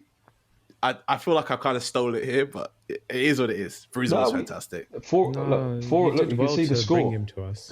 14 out of 25, and 4 of us, had him in our list. So I think we all had a moment with Bruiser Wolf this year, and it's a name that we're all familiar with. Danny Brown's crew, and I feel like I've heard him at some point in the past, but something about him this year. Maybe it was being on the Billy Woods album. I mean, that feature's great. It's a great feature. This is the thing. I put it in my best features actually because I felt like I did not know what I was listening to when I kept hearing that voice, and I was like, "This is running of 90s hip hop." He's got this kind of. He sounds like he should be on a skit. Yeah, he sounds like E40. Yeah. But there's this like lineage of. I think we said about it before. There's this lineage of artists that are just so unique, from like, I don't know, Be Real and Buster to ODB to like fast forward to Danny Brown, JPEG, and now you've got people like Stove God and Bruiser Wolf that are just doing stuff that I just haven't heard before. Do you know what I mean? The way he's approaching beats and the pockets he's finding and the stuff he's saying, it's like no one else is doing this. And look, it's not. I wouldn't say it's like he's one of my favorite artists or anything. I don't like think that, it's palatable either. I don't think most people should listen to it. I'm definitely not playing it around the missus, put it that way. But Oh my gosh. I think Stuck in the head like a crawfish. I think it's I think it's fitting that the first year that we broaden this category out, an artist like Bruiser Wolf has got it. Because all the other ones, in fairness, I think are pretty much new artists. I hadn't really heard of Sam Yamaha before the McKinley Dixon project. I think if you're into jazz rap, like real sort of almost like more jazz music than hip hop, then this guy is someone to listen to. It's the very creative production. In fact, I think I told Kieran the first time I listened to this project, I had a bad headache and I weren't quite ready for the jazz compositions, and it fucked me up. Took you to a different level. My head was not in a good place. But since then, I've listened to the album. I mean, that's an album that's maybe that's something that should have crept into our honourable mentions at least, because it's No, definitely. You guys were phenomenal talking body about work. McKinley Dixon a lot. It's been in my top 10 all year for sure. Yeah, McKinley's someone I think was a best new artist for us a few years ago as well. So it's been on our radar. But that project, I mean, I think Sam Yamaha produced pretty much the whole thing. So shout out to them. I actually said, I think I said this on a previous recording, but I feel like it's probably the best like rap jazz album since To Pimp a Butterfly. But I might be wrong. Fair enough. Yeah. I mean, and That's it's a even strong more like recommendation. pure as a jazz album. You know what I mean? Yeah. So Sam will like it because that's his peeve with To Pimp a Butterfly. Okay, fair enough. I mean, John Glacier and Jim Legacy. Jim Legacy is definitely, I wouldn't say a breakthrough artist in regards to he's completely new, but he dropped his first proper album this year. I've been talking about Jim Legacy from before he'd even dropped the single. I was like, guys, you need to get in on Jim Legacy. And he popped up on the Dave album. So another tick on the box for Sam was right about this guy. And John Glacier, she's all over the place. Yeah, she's She's incredible, She's like it's so amazing how she did the album and it got known because a lot of people will just drop and it just disappears. She also featured on a track with quite a big artist called Montel Fish, which was a very odd thing. Yeah. I was standing in the crowd at a festival, and it's like, and here's John Glacier. I was like, what the fuck? And my sister's like, you know who this is? I was like, come on now, I'm tapped in. Grey area, listen, you know what I mean? But they don't fucking know. Yeah. No, they I think they're worthy. Joint second on the list, and then SD Kid. I mean, LV Sandals a big track this year, right? That kind of made some waves. SD Kid with Louis V Sandals, but also the rest of that project. He's got songs like Rottweiler and another song, which is just, if you listen to it, the energy gets you. You know what I mean? And the beat style, you've never heard beats like that in your life. The time you're hearing that word "okay" all the time, that's the producer tag. You've never heard a producer tag use that creatively, but it's like okay, like bro. I think SD Kid is about to bring the UK underground to the forefront because he has been making some great music this year, and it's all killer, no filler. And I don't know if it's the accent or the beats carrying it, but I hope one of the two takes off. More so probably the beats, because I don't really want to hear Scousers rapping everywhere. I just want to hear different beats. But you know how as well, like he is definitely making waves because you know how your phone is like basically constantly listening to you, and you might say something or you look. Your phone is my phone, ain't. Listen, I'll be talking about something and suddenly I get all these adverts. But anyway, so I was like listening to some of SD Kid just to kind of, I knew you were talking about it, trying to find out what the hype's about. There was like this big piece in the Guardian or something about him. And like how people think he's Timothy Chalamet. Is that what you're talking about? Yeah, but no, that was a different thing. And there was that as well. But the Guardian, it was. I mean, I didn't read the article. I saw the headline. I didn't mention that. But there's that as well. So there's like, yeah, this guy's really making waves. So I'll definitely. He could be an industry plant for all we know, but it doesn't feel that way to me. I found Louis V Sandals before it came out, and then it came out, millions of downloads. Everyone's using it. It's everywhere. Yeah, I don't know. UK Underground's doing well right now, but SD Kid's on top. Which unfortunately, according to underground rap lovers, makes him useless. He's gone mainstream. It's like, the fuck? Give him a chance. You know what I mean? The second you get 1 million streams in the UK underground, they're like, he's not relevant anymore. Fucking useless. People got short attention spans as well these days, isn't it? So yeah. They love an artist 1 minute. Right, let's keep it moving with high energy so that we can get through the next awards in the next 20-ish minutes, so we don't lose Neil and we don't lose Kieran. We've already lost Neil, I think. Neil's gone. His mic's on mute. He's looking down at his lap. I don't know what he's doing. Nah, bro. I can't lie. The award shows, I had too much to drink at the award shows, so already. He's like Kanye. Yeah, He's Kanye of Amber Rose. I had too much, man. Before I have an outburst, I had to carb up and get some carbs in me. Fuck it up. What are you having? I mean? Tell the listeners what you're eating. What's the? It's too late at night, so I had some garlic bread. Kept it simple. So you had the G bread. Come on now, G Dubs and G bread. What more could you want? Come on, G Dubs.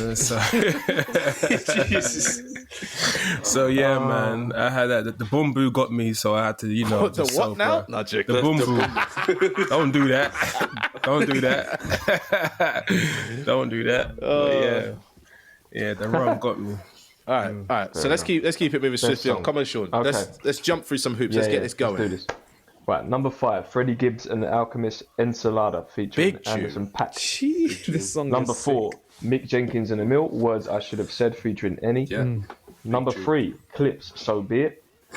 Number 2, J. Cole, Clouds. And number 1, Clips, Ace Trumpets. It's a madness. Yes, sir. It's got 2 on This the is top. culturally inappropriate. Oh, yeah. So I'm just going to say, like, obviously I love Ace Trumpets and So Be It.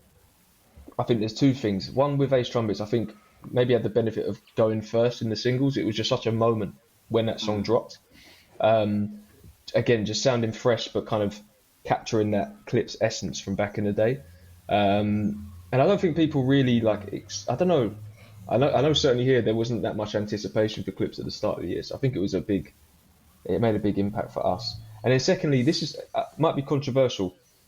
Now that we're quite a few months removed, obviously I love So Be It. The beat's incredible. How do we feel about that final verse though, the Travis verse?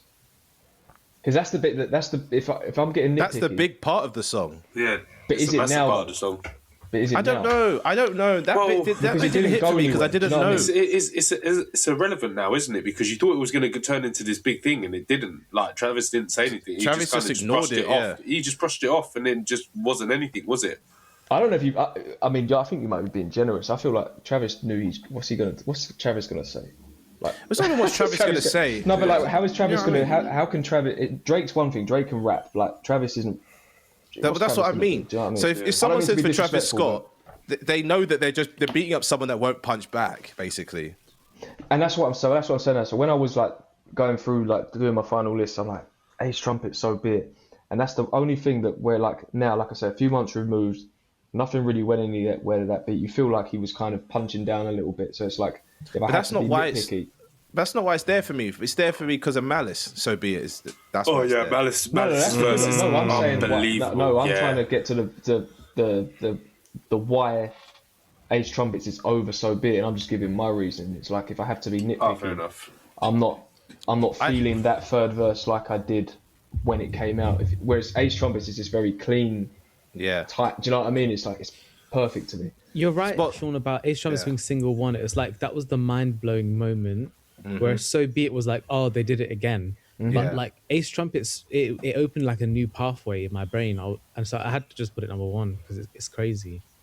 I liked Ace Trumpets so much just because of the delivery of the bars. You know, the way Pusha T said that white glove service with the brick I'm Luigi. That is what made me throw that song all the way to the top. You know what I mean? I ain't even gonna lie.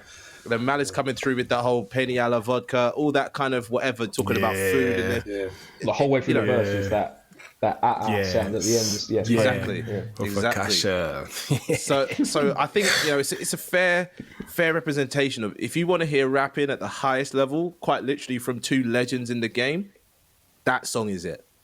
We can't play any games here and say, oh, it might be this, it might be that. It is 100% that song. In my eyes. I'm not gonna lie though, Clouds, I've been listening to it the past few days. J. Cole's one, it's actually incredible. And it came out so early. When we get to the second verse in Clouds, it's like, he puts on a masterclass on relevancy, on flow, on beats, pocket. It's unfortunate that Clips dropped and stole his number one place because Clouds is. I would say Clouds is like the on a technical level. The best song this year. Like if we just 100%. Look at the raps and the technique used, it's incredible. And a beautiful chorus as well. The way he sings that chorus is nice. Yeah, it's a nice chorus. It's a nice beat. Yeah, but it's those two verses. The technical level is insane, really. I can't really fault it. But yeah, Ace Trumpets, it's got the quotables. It's got that hook. It's the beats. There's something that new sound that you mentioned, Sam. But I'm glad Cloud's got a mention because it kind of. Not with us, but I think across the board, generally with people, it kind of came and went. I don't know. It didn't come and go for me. I'm sorry. I'm saying. I think there's people out there saying exactly what I just said, bro. The second that dropped, straight on the daily playlist, and I was word perfect on it in 2 days. So what I mean is like when J. Cole drops a single, your first thought is, or not so much first thought, but for me anyway, it was like, okay, is this the start of the fall of what's coming now? I think you guys have a lot more expectations, But people who, I think generally, especially because Cole, it's a different conversation. Cole's getting a bit of flack from people for what he's saying since the beef. And do you know what I mean? How things have panned out and that. And I think for a lot of people, this track, it came and went. And because it didn't amount to anything, it's not quite stayed within the consciousness. Like, I'd be interested to hear other podcasts and other creators and what their top tracks are and whether this would be in there. What are you talking about, Sean? They don't do it like us. We're the only one that actually send you a physical award made out of solid gold. The fuck are you talking about? I'm You got a good point there. But yeah, so that I guess I'm coming on to a different conversation. No, you're good. You're good. Yeah, but I'm glad it's in there. Is what I'm saying. I'm glad it's made the top 5. This would have been Song of the Year had Clips not dropped. And I'm looking at this list. Nothing else on this list beats that for me. No, Ensalada came close. Yeah, but it's I'll not. say It's Ensalada actually came a very commercially accessible song. Ensalada. It's not great rapping. But that's kind of why I like it as well. I think that the structure of it and the hook again, look, it's a great beat. Freddie's not doing a great deal for me with the raps, but Anderson .Paak. .Paak. Yeah, It's Anderson elevates .Paak. it. Just saying, because it is Anderson No. .Paak Let's is- not take away from Freddie here. Freddie delivers the bars amazingly. He does. He Yeah, does. surface level but is cool to listen to, but like it's not Exactly. he's not Deeper? doing No, what there's Cole- nothing deeper there. Yeah. Yeah. no, We're and not, that's it's what not it is. Cole levels. It's not like No. Pusha T and Malice. Yeah. Whereas Anderson .Paak just kills that hook, man. He That hook made me adds so have a much to the feeling. song. You know, like I'm listening to Yeah. that. I'm like, I want Yeah. this. You know what I mean? Whatever this is, I need no driver. Take the driver. Hold the opposite way and vague. Yeah. He's one of the GOAT hip hop chorus people, though. Oh, 100%. I need to hear more from without a Pac doubt. in hip hop. I haven't heard much from Anderson .Paak in the last few years in hip hop. I could be wrong, but he was big. He did a lot of stuff with Mac Miller and a few other people, and then he just started doing his own thing. Or is he with Bruno Mars all the time? I don't know what's going on. He's currently working. He worked at a project with Mariah Carey. Oh yeah, he did do that. Yeah, I was meant to check that out because that single was all right. You know, that single was decent. Because I think them two have seen each other actually. That's And, crazy. He's winning it. Yeah. Oh, he really is. So yeah, he was doing a project with Mariah Carey, so I think he was helping her. So he's not doing Silk Sonic anymore. I thought he was with Bruno. No, doing that. he still is as well. Yeah, still is as well. Yeah, he's working on that as well. I think they got a new project coming out at some point. But yeah, I think Anderson .Paak dropped. Wasn't there a No Worries album last year? You know him and There Nolly. was last year. Yes. Yeah, there was. Like And that, though. Yeah. they were also on tour as well in America. Yeah, so I think he's been active, but he's just not quite. I mean, obviously the Bruno Mars stuff took him to a new planet, but like, I feel like 2016 to 2018, 2019, Anderson .Paak was everywhere. Yeah, I want to see that. I want to see more of that. He should be the go-to feature, hook guy. He writes good music, amazing music, arguably. He might have my favourite Tiny Desk as well. That Tiny Desk performance. Because Tiny he's Desk smiling is playing the crazy, drums. Oh, one of the best Tiny Desks of all time. Yeah, like, he's good. Smooth. Yeah. Shout out Anderson .Paak one time because Should he's. have put that on best feature. I'm not gonna lie, like his feature. Was Is it a amazing, feature though? I think if you have a verse, it's a feature. He did the hook. It's not a feature, is it? Um, I don't know, man. It's debatable. I don't think it is. I gave you the exact reason why it's not. Don't try to debate with me. but look, shout out Mick Jenkins again. I think him and Eddie sound great together on this. Just a sort of an honourable mention thing. A few of us had like Little Sims, just different songs. Like personally, I had 3. I think Neil had Only. I had 3 as Kieran well. had Lotus. Yeah. I love Lotus. The way she's spitting on that. Yeah, Lotus is crazy, man. Yeah. I can't even remember Whenever what I that put. comes on, I enter a zone. Like I'm like, oh shit, it's real. She's pissed off. Yeah, she snaps. She snaps on there. Yeah. A couple Wretch mentions here. We got Windrush, I think, with Theo and Nesta Marley, Neil. Yes. Oh man, that song. I played that so many times. I think that's on my Apple actually like recap. I think as well. That song right there. Yeah. Love. Yo, what? The bumper is hitting. He's singing. Yo, I'm telling you, I don't care. I don't care if I'm off key. But yeah, that song right there, I'll be playing this vibes, man, pure vibes. It's like, vibes. Yeah. Nice. Okay. And then we've got Saber and No ID. Neil, you had a breakdown. I know we touched on that a little bit. Yes. Misery. Yes. I had Misery on mine. Billy Woods. We touched on that. And then we're going to get to Fuji again. I see that on yours, Sam. And Horcrux as well, Sam. You had Horcrux. Yeah, well, Horcrux, Horcrux for me, is- Horcrux did something to me. I was on I sound like who's going to be my Hall of Fame or Moment of the Year person, but let me just say this. I was on a train in Poland heading from the middle of nowhere back to Gdansk, and I put on the Lil Khan album and it touched me differently. So Horcrux hit me differently. Nice. Yeah, it's a great. We barely spoke about that. That's another great album this year. That album, this is the it's been a problem with stacked this year. Yeah, we need to. I think the album's incredible. our January episode, we need to talk about what we missed and then what we're anticipating because there's a lot that we need to kind of talk about that we're not getting to because of 1, time, and 2, just this is the craziest year on record. I want to double Calypso Gene as well. Yeah, I was about to say, you've got that song, your number one. Calypso Gene is crazy. I'm serious about this Arm & Hammer album. No, I hear you though. I had Nil by Mouth on mine, but like, there's some serious songs on this Arm & Hammer album. I'm going to be super real with you, Kill, because I feel like I let you down when I told you I haven't really been listening to it. But there's two things. One, and this isn't as good as a podcaster. I didn't listen to enough music this sort of last month just because of life being busy. But two, that Danny Brown album fucked me up. Like actually, Oh god, yeah, it saps your whole energy. It's too much in it. It rewired my brain, son. I was in the gym at like 6:30, and these noises, I didn't know what the noises were. I was like, what is going on? I had no food in me. I was like, you know when you take an electrolyte too early and it's like, it fucks you up a little bit as well. You need to get some food. You were just a vessel for the music. Yeah, and the way it was like tweaking my brain, I was like, and the whole rest of the day, I was like, I just feel off. So off, man. And I think it just ruined. You've done me dirty with this Arm & Hammer. I'm not going to lie. I was here last week recording. I was the only one talking about it.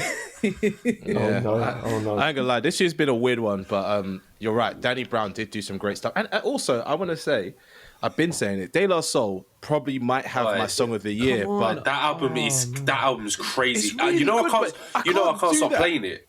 I can't stop playing I can't this do that because album. it's just come out. So I don't know how we're gonna do the awards next year, but I definitely don't want to do from November, December, to whatever next year. But I just want to highlight that. Maybe we'll do it in the next episode. But man, can I say something? I know we're probably going to get to it when we talk about highlights and moments of the year. There's the Mass Appeal Legend Has It series, which I think's been great, and it's been a kind of continuation for me of this like return to regionality in hip hop. Like we spoke about how West Coast artists were really starting to embrace their heritage and following the beef. Even Tyler this year, Chance with the whole sort of homage to Chicago, Joey's album. But I feel like this whole series has really been a sort of like a swan song for that era of New York hip hop. But I feel like this De La Soul album, out of all of them, is the most like progressive. I feel like all the other ones have been like harking back. You said it, yeah? Oh, great. Yeah. I was listening to it last week on the plane actually, which is amazing. Cabin in the Sky and all that. I was, it took me on a little bit of a journey, but I was like, oh shit, this is actually really special. I need to sit with this one. They're doing something different than all the other artists in this series, where they're really trying to like push their sound forward. So I'm glad that everyone likes it. And I'm sure we're gonna. I think this next category we might be maybe get into a track. I think I'm not sure. Anyway, let's move on. Best feature. So those are the honorable mentions. So that's why I'm scrolling up so much. Oh, okay. Okay, we'll run through the list and we'll get to those at the end. So, number 5, Kendrick Lamar, Chains and Whips. Chips and Waynes. I was about to say that as well, it's getting late. Number 4 is Kano on Dave, Chapter 16. Number 3, Tyler, the Creator on Clips, POV. Number 2, Bashi on George's Fuji. And number 1, Boldy James on Duffel Bag Hottie's Revenge by Benny the Butcher.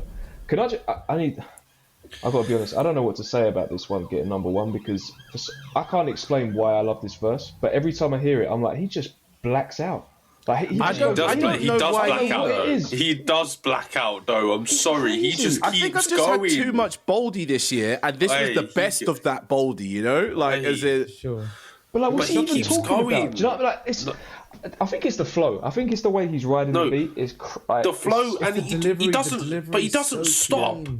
But he does not stop though. Like, when you think it's coming to a stop and yet he's still going, and then you're like, how much more do you have to say? And he just carries on, and I'm just like blown away by it. Because Benny does his thing as well. Benny's verse is good. Yeah, Benny's verse is fantastic. Yeah. But Boldy comes through and says, "All right, bet." You know what I mean? Let me show you something.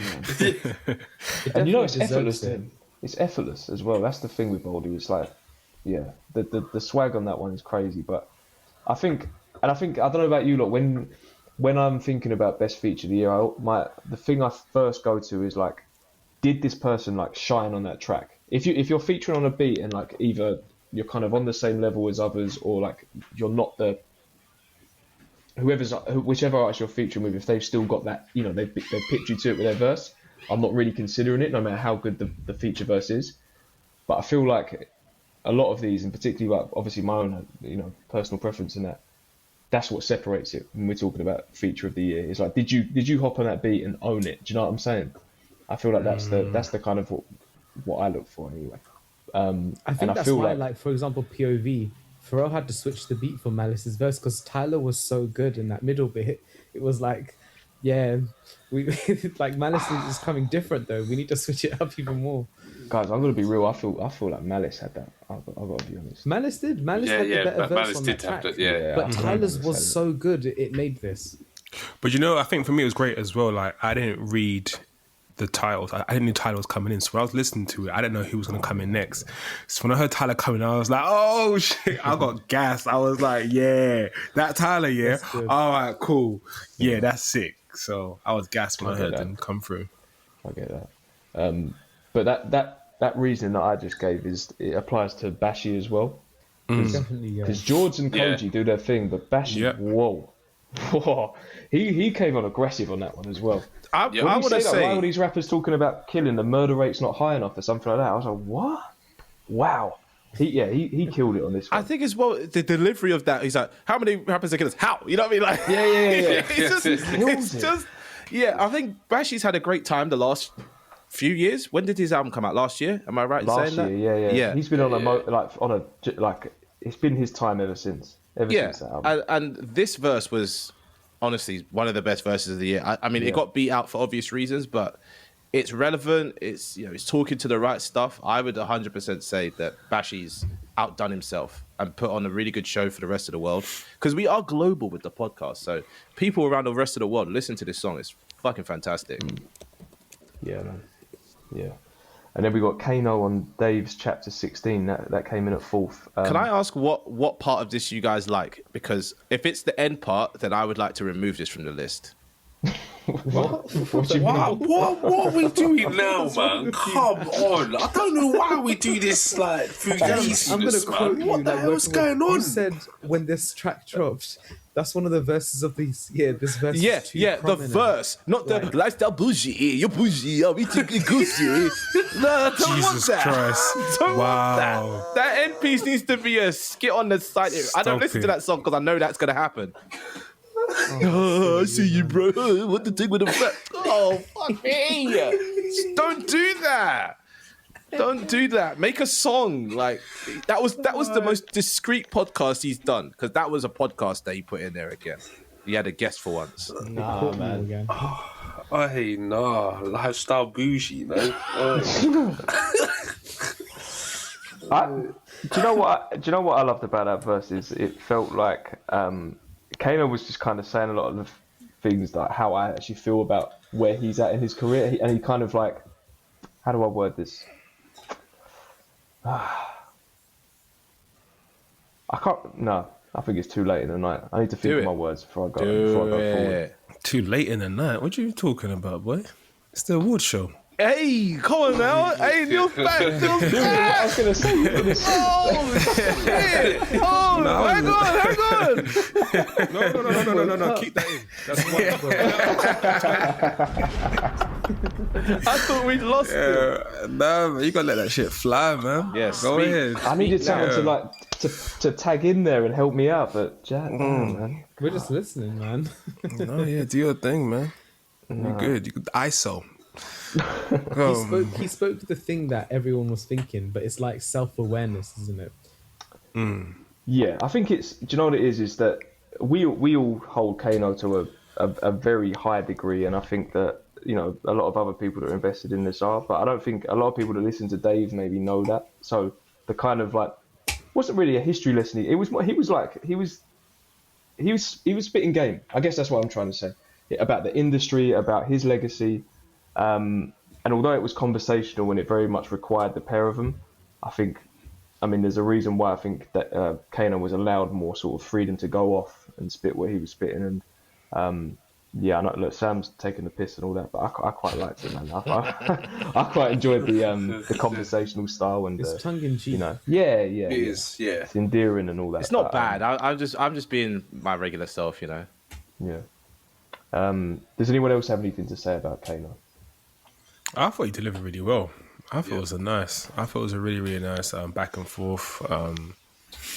It wasn't like a typical song. the video that definitely reflects the song for sure. It's like a scene in like a, I don't know, from a TV show or a musical, if you want to call it that, or a skit. But it was good. I liked it. I like Kano's flow. I love it. And had to hear it in a conversational piece as well was very cool as well. Yeah. Skipping a little bit, you had a different Kano feature, didn't you, Neil? You had his feature on Wretch's album in your top 5. Yes, So that what was cool. it about that one that picked it for you? Man, again, the flow, man. The Kano's essence. He is like, let's call it the Kano effect. You know, KA effect. Like when he hops on the track, he's leaving with something. Do you know what I mean? And he leaves an impression, and it's just, he's so unique, and his delivery is. He's one of those artists. I'll put him in the category of I don't know if I'm speaking too boldly here, or what's the rum talking, but he's like a Ludacris, a Busta Rhymes, a Missy Elliott. He's very unique, but very impactful in his artistry. Does that make sense? Yeah, it does. Yeah, and his qualities was always high, and it always works. It always works, and I think that's why I like him. I like unique artists that have a high quality. You know what I mean? There's no point being unique for me if you don't bring the quality. I think he always brings that, and I like him on that track. He's just, yeah. It's he's a punch in his words. You know how Malice, when he talks, you hold into what he's saying when he starts his verse. I feel the same with Kano. I kind of like just, I pay attention. Yeah, hold your attention. Yeah, both of them. Yeah. Yeah. But Kano's doing a lot sometimes, isn't he? Like he gets mad intricate with the flows and exactly. So I'm saying, and it's just, you're just like, how the. And I think that's part. Do you know what? And I mean this with the utmost respect as well. And it's more a detriment to like our friends across the pond. I think that's maybe why he hasn't quite popped off over there. Because I remember back in the day, I'm surely I'm not on my own with this. I remember early days reading about how like Jay-Z was co-signing Kano, right? Am I right in that? Say that again, sorry? Yeah. I feel like Jay-Z, like way back in the day when Kano was first like popping off, I think when Kano was first popping off, Jay-Z was someone that was like, he recognised Kano basically. But I think that because the way he delivers his bars, his voice particularly, the way he sort of switches up the accents, how intricate he is with his, like he's so unique with his flow, as you say. I feel like it's not been, the Americans struggle with our accents as it is, do you know what I mean? So I feel like that's maybe hindered him in terms of popping off over there. But I wouldn't want him to be any other way. I'm not saying that he should have like dialed it down and sort of, went more sort of palatable and whatnot. But Well, he went through that phase where he did do that though. Yeah, he did. Oh, what's that song called? Second, third album that time. What's that song called where he did that kind of Kanye West kind of that synthesizer kind of sound? What was that? What song was that? Oh, I know what you're talking about. Yeah, I'm talking about. So many artists were lost at one point, right? Yeah, he wasn't the only one. Yeah. It was a weird time. Funny though. It was a weird time. Even more reason why I'm glad he didn't sort of, go that route. But I feel we're kind of going off a bit on a tangent. But no, Kano was incredible, and I feel like that. Well, both verses, but back to chapter 16. I feel like that Any one year really. Kano drops a feature, he'll be on this list in the top. Oh, without a doubt. Yeah, without a doubt. And then just one more feature, because Theo, you had them pretty high. Kendrick on Chains and Whips. Do you want to talk a little bit about that before we? Well, it's just what he did with the verse. It was just so technical. What he did, like the whole the genius thing, or the gen, whatever it's called. The gen thing. The gen scheme is crazy. Like, even what he was doing. If you actually really deep the bars, when he references a certain like thing at the end, he'll then reference it in the next bar, and they all tie together. It's just like the whole. When I was reading it and I was looking at Rap Genius and actually processing what he was doing on that verse, it was just crazy, just absolutely crazy. I think I remember when I first heard it, the first 8 bars, I was like, where's he going with this? What are we doing here? And then when he goes into that scheme, it was like, oh shit, that Gemini vibe takes over. It's ridiculous. And apparently he recorded that in the midst of all what was going on last year, and you can hear it. I think there's an aggression in his voice, but No, another mainstay. I feel like if Kendrick drops a feature, he tends to end up in the top 5. Few honourable mentions here. Stove God Cooks, a couple. Come on, Oh, he's come on. listening, Come bro. Oh Yeah. God. Come on. Me and him had a little interaction on the DMs. Stove God is tapped the fucking shot. Hey, listen, stuck in Stove. Yeah, he killed it. He Carry killed on. it. Sorry. You know, Sean, I must say you had the foresight of how sick his feature was on the Clips album. No. Get it right. Sean introduced us to Stove God about 3 years ago, man. and since then we've all been locked into Stove God. Honestly, Oh. Reasonable Alright, sorry, Drought. fine. That album's serious. I want the next album because It's this coming. guy's cooking It's coming. Don't so worry. much, I told you. I spoke to Stove. He honestly. said, "Don't worry about it." He said, "This time I'm next year we'll have so a different gassed. conversation." Oh, let's go, man! Come Because this guy, on, I've just been Stovey. waiting. It's crazy. Reasonable I drought. can't lie. Like the way he raps, like the way he did that chorus, insane. And the encore that you get from the crowd when that song plays, it's different, man. Yeah, It's it pops off. different. It really pops off. That's not the first time Stove God's done a hook like that, though. He does it all the West Side time. Guns all the time. Oh, all the time. Exactly. Exactly. I think Yeah. it's just it placed him in the perfect spot to be like, cool. Now everyone hear this. Yeah, there's a lot of people that had never heard of Stove God that now know because of the Clips project. And I hope, That was me. but I hope they go listen to his other stuff. Stove God is Yeah. crazy. I don't know about you guys, but I saw him on a Jada and Fat Joe's podcast. Yeah. And he played a clip of the Marvin Gaye record. Yeah. That was crazy. Yeah. That crazy. I was like, okay. All right, this is what he's doing something. He's in his. I think he's one to watch. Like, and not he's big already, but I feel like he is one to watch. He's got some do you know ways what I to mean? go. Yeah. Potential's crazy right now. Yeah. Crazy. And do you know what? It's one of those rare occasions where an artist that I really like only drops a hook, and the hook's so good I don't need a feature. Do you know what I mean? Like I don't need the verse. Sorry. Like a lot of the time it's like, oh, I wish they dropped a 16 or even an 8 or whatever. But this one, the hook is so good. I You just don't need it. nothing else. Don't need it. Yeah. The Fetty line is just. Yeah. Where does he come up with this type of stuff? And the delivery, my shoulders turn you inside out. Yeah, exactly. Exactly. Crazy. Crazy.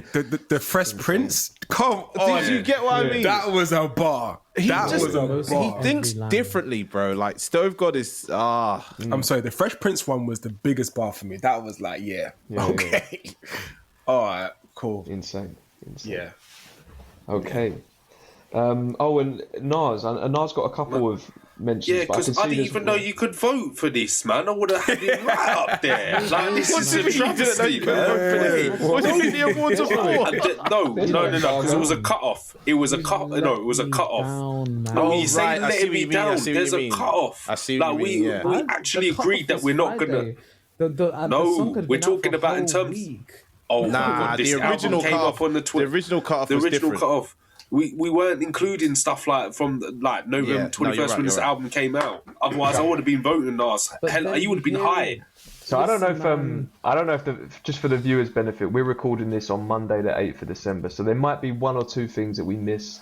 That's why this disagreement's taking place right now. But yeah, if we miss, like Nas is dropping this Friday, I think with Primo, there's going to be another sort of secret or surprise drop in the Legend Has It series. But yeah, just in case people getting up in arms about us missing stuff out and whatnot, like Daylar as well. But yeah, anyway, sorry, continue. Nas, one of you had the Omerta.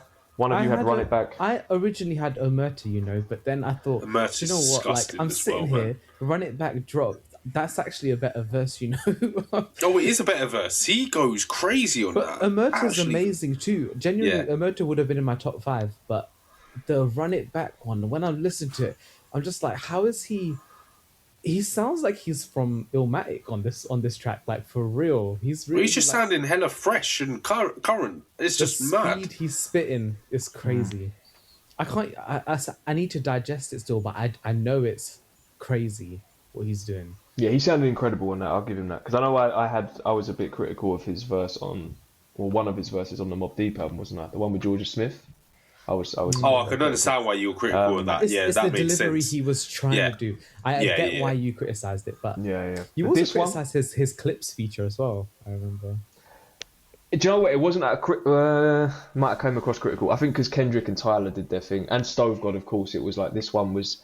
Nas has dropped so much great stuff this sort of decade so far that it just didn't wow me as much. But Run It Back, I hear it. Yeah. And the Omerta as well. They're good picks. They're both good picks.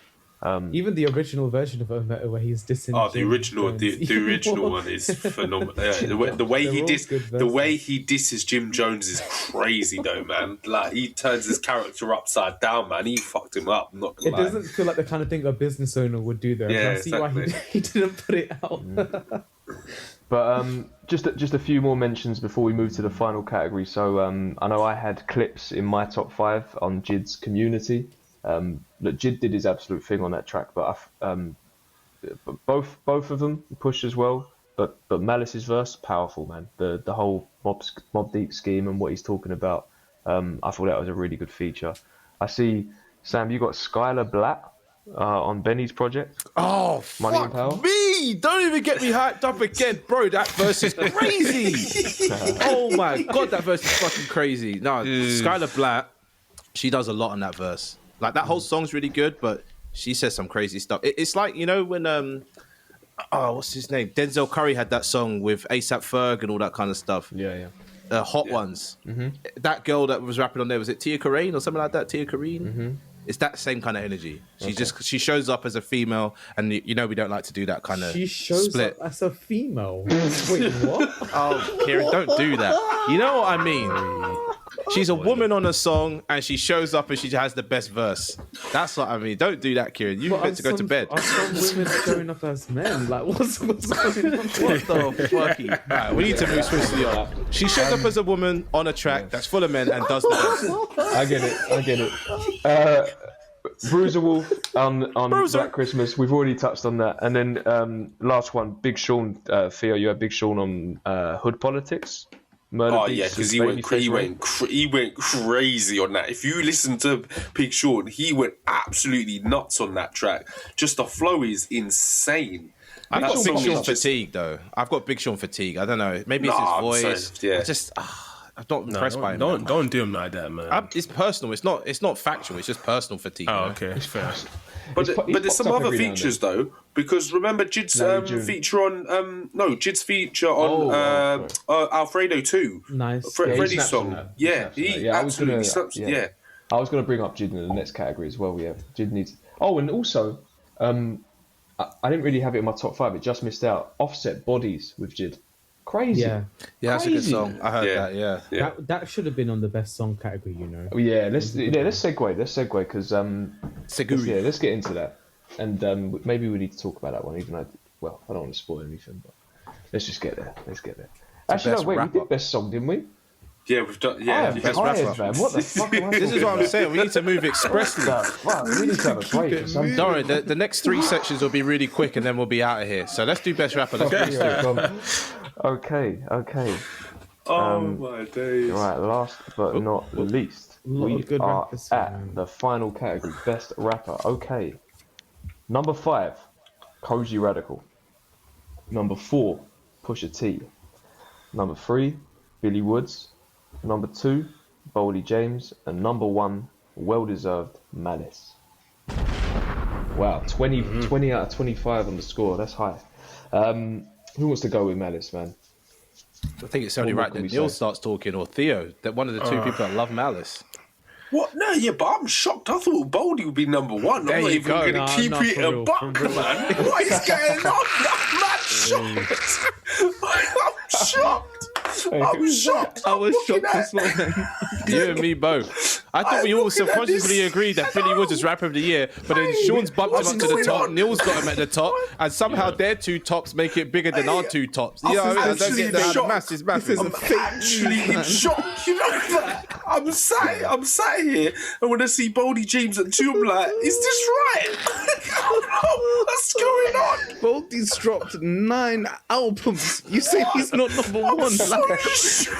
Kieran, you can't talk. You put Billy Woods at the top, so don't even try to talk like that. If you put Billy Woods at the top, then you should. You know what I mean? You should have put Boldy there, and then you can check my list. Boldy was number 1. I should have done. I should have put Boldy down 5 times. I know I should have done it. I'm in shock. I was properly expecting Boldy James to be number 1. Don't get me wrong, I love Malice, but Boldy James is number 1 to me, man. I said at the jump, I said this list doesn't represent me entirely, but I appreciate how it's made. Come on, then. Someone talk about Malice. No. If we're talking about Malice, Malice has killed it this year, man. To come back after all these years of not rapping and just to lay verse after verse and just like honestly, on that Clips album, I don't even want to say it in the way that I want to say it, but it's true. This guy probably can I say outshines Pusha T?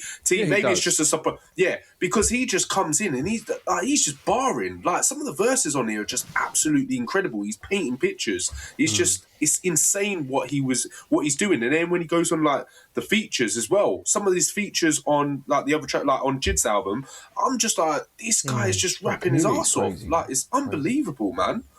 It's just So you've got to give him his flowers. No, for sure. Go on, Neil. You go. Nah, sorry. I just just what you're saying. Like, he's gone away, come back, and done what he's done. Like Theo said, and it makes me wonder. Like, has he been practicing this whole time, or has he been doing it for so long that it's part of him, isn't it? The rapping is part of him, so he's never going to stop rapping like that. Yeah, but it's just incredible because not anyone can do what he's done. Do you know what I'm saying? Oh no. Like, how many rappers do you know that can have a hiatus as long as or as long as he has, and come back and release an album that's potentially going to be Grammy Award winning, that's reached high in the charts, that's well received internationally. Like, that's just insane to me. Do you know what I'm saying? Like, this is not a mid album at all. This is like success out the gate. So yeah, it's just crazy. It's just absolutely like his delivery and some things he's saying. I was like, how did you do that? And it's so impressive, and it's so inspiring to listen to someone like him rap. It's different. It's different. It's very, very different. There's a conscious to it. There's a fun element to it. The artistry is great, and there's so many quotable lines from the both of them.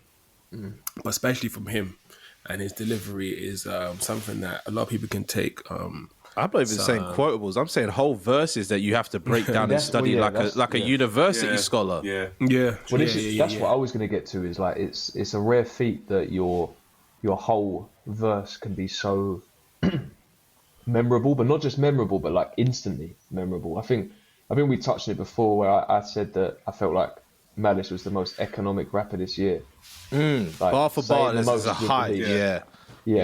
And I think that there's other things as well. I think a big part of it is the journey, and that, you know, he stepped away from the industry. Well, but I know there's been the odd feature over the years, and he had his sort of solo career that he went off and did on the side, like with the Christian rap stuff and that. So he wasn't like completely gone for 16 years, but from like in the public eye and in sort of in our sort of consciousness, it was a comeback, you know, and to be this fresh, especially at his age as well, and to, you know, we're saying here he outshone Pusha. I'm glad that Pusha made the top 5 as well. I want to say that. I think that that's surprising. What Pusha gave to that album with the hooks and the and just, I mean, to me, he's one of the greatest to ever do it in terms of delivery. Pusha T, I just think he sounds that goes incredible. without doubt. Yeah. And but what he did was, I talk about Clips being a very sort of even duo, in that like a lot of the main duos, there's the star and then there's you know, we talk about Outkast or we talk about, you know, whatever. Whereas with them, it's always felt very neck and neck. But yeah, I think that maybe the additional thing with this was it, you know, being the comeback for Malice, sounding this fresh and just being this sort of powerful. I think that's the word. Is a powerful artist. I think when you, like you say, you hold on to every word, and then you think about things like we talk about Community, the feature. We talk about the Tiny Desk performance. Obviously, me and Neil saw them live as well. Every category, I think he's excelled in. And yeah, he may not be the writer that Billy Woods is, or have dropped as much music as Boldy, or like pushed himself like a Sims did. But I think all things considered, yeah, it had to be his year. It had to be his year this year. Yeah. And they're brothers as well. Nice So they're, you know what I mean? That's a crazy thing that we're never going to see again, is two brothers taking over like that. But look, I think it's a good list. This top five here. I think, I mean, there's one. I think we all maybe have, or most of us have one other person in there, that would make the honourable mentions. But I think that Malice, Boldy, Woods, Pusha T, that's a solid top four right there. I think that these guys have definitely been on a level above most of the rest. But what about Koji? I was quite surprised about Koji making the top five. I'll be honest. No disrespect to Koji, but considering I've seen some of the honourable mentions, people like Sims and Nas. Sam's got Rock Marcy. I've got Jid. So why do we think Koji's made it? Well, I think he's just slipped in at the end there because he's number 4 for me and number 3 for Theo. I don't see him in anyone else's list. So however the maths is mathed out, maybe just because of that overlap, that's why he's made it in. But I honestly, and I think Theo agrees with this, Koji made a grown man album and it hit me in a grown man part of my life. Do you see what I mean? Mm-hmm. Yeah. No, it's true. He was talking real shit. He was talking real mature type things. It wasn't like just like what you sometimes hear like with surface level and you might have it as background listening. This album made you sit down and you had to listen to it and it was relevant as well. And when something like that hits you, you're going to sit down and you're going to listen and you're going to relate to it and you learn lessons from it. It was just it's just grown man music. So that's why I think he's made the list, because it's something that you can actually pass this album on to other people around our age and like, right, look, plug this and listen to this. This is mature type music. Yeah, it gives you that feeling of like you're not alone in a lot of the issues you thought you might have been alone in. Sometimes you have these thoughts, not saying they're all negative or like really bad thoughts, but you question yourself, like any person would. And he just voices those opinions, you know? Yeah. No, that's a skill. That is a skill, I think, to be that sort of relatable. And don't get me wrong, I think he's a great rapper and the album's fantastic. I mean, it's won the award for us, but I think when I like those other 4 guys mentioned, and for me personally, like Jid on a technical level, I know like his album's not quite landed with people, but when I think about Bodies, actually made the top 5, especially with that feature on. Yeah, I think we've got recency bias because Jid dropped so early in the year. I think we kind of let it go. I haven't even listened to Jid's album more than twice because it was so much. I couldn't actually take it in at the time. Yeah, so maybe I've actually missed a step there. I think a lot of, in fairness though, I think a lot of people have, and I think, and look, as much as I liked it at the time, I've not gone back to it that much. I think it's an album that will, like, in a couple of years, people go back to it and go, yeah, we maybe missed this one. I think he's doing more in there than people give him credit for. But yeah, if it's like on a technical level, Jid just crept in mind, just because I feel like I don't hear anyone rapping like at that speed, saying as much as he's saying, with the delivery that he's got, on the sort of the breadth of production that he ends up on as well. But you highlighted something there that I think is why I can't listen to him too much, the speed. I don't really like fast rapping. Fair enough, yeah. Yeah, he is fast. He is very fast. He's very fast. Saba could have made this list as well. He was rapping nice on his album. Saba. Yeah. Saba's, and do you know what? Saba's that great blend of the sort of the modern melodies and the modern melodic type rappers with that sort of old school Midwest Chicago feel. He can spit, he can rap his ass off, but he's got that in his locker as well. Yeah, he's got soulful vibes to him. I'm also know him as like a sing rap feature on, what's her name? No Name stuff and Jid stuff. That's more so where I come across him. Mm-hmm. But yeah, like I said, there was Sims was Neil. You had Sims in your list. I think Sims is always going to be up there, in the conversation. And like I say, when I was talking about Malice, I think she really pushed herself artistically, and I always take that into consideration as well. Even if it everything didn't quite land, I think that she did something pretty to go through what she went through as well and produce that body of work deserves mention.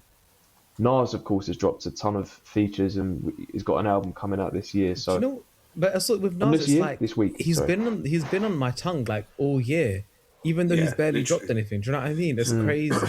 He's definitely one of the big rappers this year.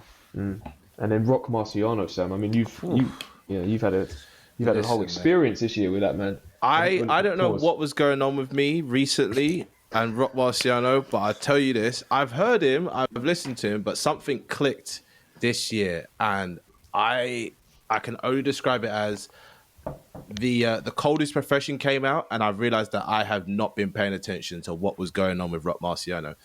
What caught me was the title, because he's basically saying being a rapper is like the coolest job you can have. which is very, very true. If you go to someone and you go, I'm a rapper, they go, oh, that's cool. But like, if you're a rapper and you're actually making money, then who is really when I say richer, I mean in quotes, because obviously there's businessmen and whoever else is richer than you. But being a rapper is the coolest thing ever. And this album, project, whatever, Primo, DJ Premier, absolutely kills it on the production. But Rock Marciano delivers some of the best quotables and bars you will ever hear in your fucking life. And I think I actually said listen to Glory Hole, maybe is what I said. That's why I put him as rapper of the year. Yeah, Glory Hole is a fantastic song. Obviously, now when you say that title out loud, much like G-dubs, it sounds wrong. But listen to Glory Hole by Rock Marciano, and you tell me this guy is not a fucking crazy rapper. And he's got such good beat selection. He doesn't pick any bad beats. He just picks very unique, weird, wacky beats. This is the thing. I feel like he pushed Primo even on that project as well, because he was making him do different kind of stuff as well. Yeah, and he makes what I would call classic hip hop bangers, like Prayer Hands. That could be recorded in the 90s or it could have been recorded this week, but it sounds so fresh and so good. So yeah, I wanted Rock Marciano to make Rapper of the Year behind Billy Woods, but I completely understand that Rock Marciano is one of those underground legends and he might just stay there. Unless Stove God puts him on his new album, because a lot of eyes are on Stove God right now. And I feel like Rock Marciano and Stove God have worked together in the past. Yeah, Rock Marcy produced Stove God's album. Reasonable. There you go. So that's where I started learning about Rock Marciano. That's where Sean said then, yeah, okay. Yeah. That just proves it then. I'm in a whole different sector of enjoying rap now. If I'm listening to Bruiser, Stove God and Rock, I'm out of the mainstream. But they're so good. So good. Yeah, so good. All right, well, we're pretty much near the end. I think just before we cap it off with our sort of moments and highlights of the year as well as the Hall of Fame, I'll just quickly run through the award winners. So best album goes to both Little Sims for Lotus and Koji Radical for Don't Look Down. Best beat is Clips, So Be It, produced by Pharrell Williams. Best producer, 4 years in a row, The Alchemist. Breakthrough artist goes to Bruiser Wolf. Best song is Clips with Ace Trumpets. Best feature is Boldy James with Duffel Bag Hottie's Revenge by Benny the Butcher. And best rapper, well deserved, goes to Malice of the Clips. Should we just quickly go around, just blast through moment of the year, highlight of the year? Yeah, let's do it first. Let's do it. Let's start with Theo. Let's hear Theo's moment of the year. Oh, well, mine's many. It's got to just be the Legend Has It series. I just think the Legend Has It series is just like, I've really enjoyed it. So, yes, it's not a specific moment, but it's moments throughout the year. What Mass Appeal have done. Tell us about what Legend Has It, because we don't know. Like, so what Nas has done with Mass Appeal was like sort of like, so he went on a crazy run with Hit Boy, and now he's got his own like his Mass Appeal, and he's produced a series, and he's getting all like these OG rappers coming back. So it started off with Slick Rick's album, which was decent, and they're bringing the likes of Ghostface Killer back with Supreme Clientele too, and then you got Raekwon, and then they brought what I'm trying to think of the album after that, Mobb Deep. Like, wow, we haven't spoken about Mobb Deep's so all of these archival albums, this is a Nas thing that he's done. This is a Nas thing. This is what Mass Appeal. So there was Mobb Deep.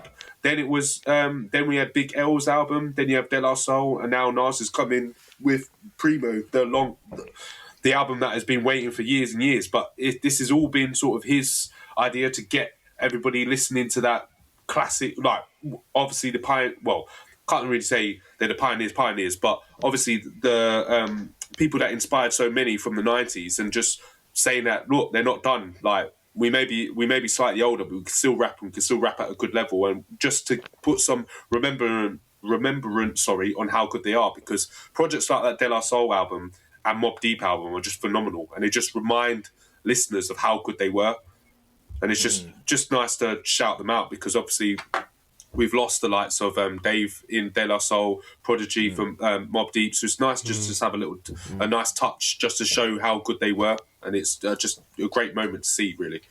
100%. Yeah. Okay, that's a nice moment. Neil, let's bring you back into the waking world. No, I'm here, man. I'm here. I heard the whole thing. I think for me is mine will probably be the Clips, them coming back and releasing that album. That was like the biggest moment of the year for me, because they came with a new sound, and it sounded so amazing and just so current and just so like fresh. I relived why I loved them in the first place. I went back to their old albums, and I fell in love with them all over again. And it was just a nice, moment for them. It was nice for me to see them have success. It was fun talking about them on the podcast. It was fun watching them doing the Tiny Desk and other interviews. I'm just happy for them, really, just to see them go through what they went through and still be able to give us fans something that we can all love and cherish for more years to come. Like, what was it, like 15 time years or whatever it is since their last 16, yeah. That's insane. Like, who does that? You know what I mean? That's just unheard of. Like, sometimes we criticize people that take forever between projects, but we was never anticipating this. Like, we was never thinking, oh my god, like Clips might come back. Yeah, like, you know what I mean? It wasn't even on the table. Pushing's still active. Clips isn't coming back. It's fine, but there you go. Yeah, it just wasn't a thing. So it was like Christmas came early. So yeah, it was fun. It was really nice, and it was a nice surprise. Return of the album rollout, the conventional album rollout. I enjoyed that. All the interviews and everything like that, and good pick. All right, Red Room Kieran, let's hear what you're saying. What's the Red moment Room, of the year? Oh Have you seen that film? Damn. Nah, I know what a Red Room is though, but he is in a Red Room. How you know what I Red Room is? enjoyed the Joey Badass beef with Daylight and Ray Vaughan. Oh yeah, that was a good moment. I know. I only remember this past week that happened. Yes, this year. that was good. But That was good. it was just fun, you know. It was felt fun, like yeah. the Drake Kendrick beef last year. It was like a B grade version of it, but It weren't quite as personal, was it? But, no. But I'm not gonna lie. Like, I listened to the tracks; they were hard still. I was impressed. Joey was really spitting at that point. Do you remember when I made that document trying to like keep all the tracks like in one Then place? you gave for us? up quite promptly. And it got too crazy. I think there was like over 100 in the end. I was like, I can't do this, man. I'm literally wasting like ages. the whole scene just came alive at that point and was like, let's get into this. And it felt a bit opportunistic, but I liked the quality of music that was coming out. Yeah. Kieran, that angle's crazy. I wish people like this could see the way. We could do video. Oh, Listen, good. 2026. People comment on the YouTube, by the way. Shout out to the YouTube crowd, yeah? Comment right now if you're tired of looking at a fucking spreadsheet and you want to see Sean's office, my office, Neil's front room, whatever room Theo's in his house. I think it's an office / playroom. And just watch Kieran go on tour around his whole house. He goes from the bed to the sofa to the... You know what I mean? He's like a Skepta song. He's all over the house. Oh, wow. Who's next? Moment of the year. I'll go next because I think yours is probably a lot better than mine. Mine's just Tony Yayo. I don't know why. Tony Yayo's been on a lot of podcasts recently, and he's been saying some hilarious stuff. So I just enjoyed Tony Yayo this year. I don't know why, but he's been on Vlad loads of times. But this year he's been like just out talking his life everywhere. And I watched him on Club Shay Shay a couple months ago. I saw him on some other stuff, and he's dropping like all the background story of 50 Cent. And it's just better to hear from someone else rather than from themselves. It's funny. That is funny. And then Tony Yayo also has a quotable that I'm going to drop in here. It's going to be like a 3-minute long clip here, yeah. But he just basically talks about going around the world eating a whole bunch of stuff. And I'll be honest, this is how I am. I was like, I was in Bulgaria eating pork ribs the other day. I was in France eating fried chicken and rice. You know what I mean? Tony Yayo is my moment of the year. He's funny. All the shit he's been up to. Fair enough. He's funny. Yeah. So, God, sure, sorry. Your moment of the year is better than mine. I Mine's can't really just top that. no, mine's just stupid though. Like, you have to watch it to find it funny. But Tony Yayo is hilarious. He'd be like, I'm in Abu Dhabi. They gave us bear. I don't even know how to do this caviar pancakes. They shut down the whole restaurant. I haven't seen this. My favorite place Oh, wait, is on the jet to Morocco eating duck. Like, what the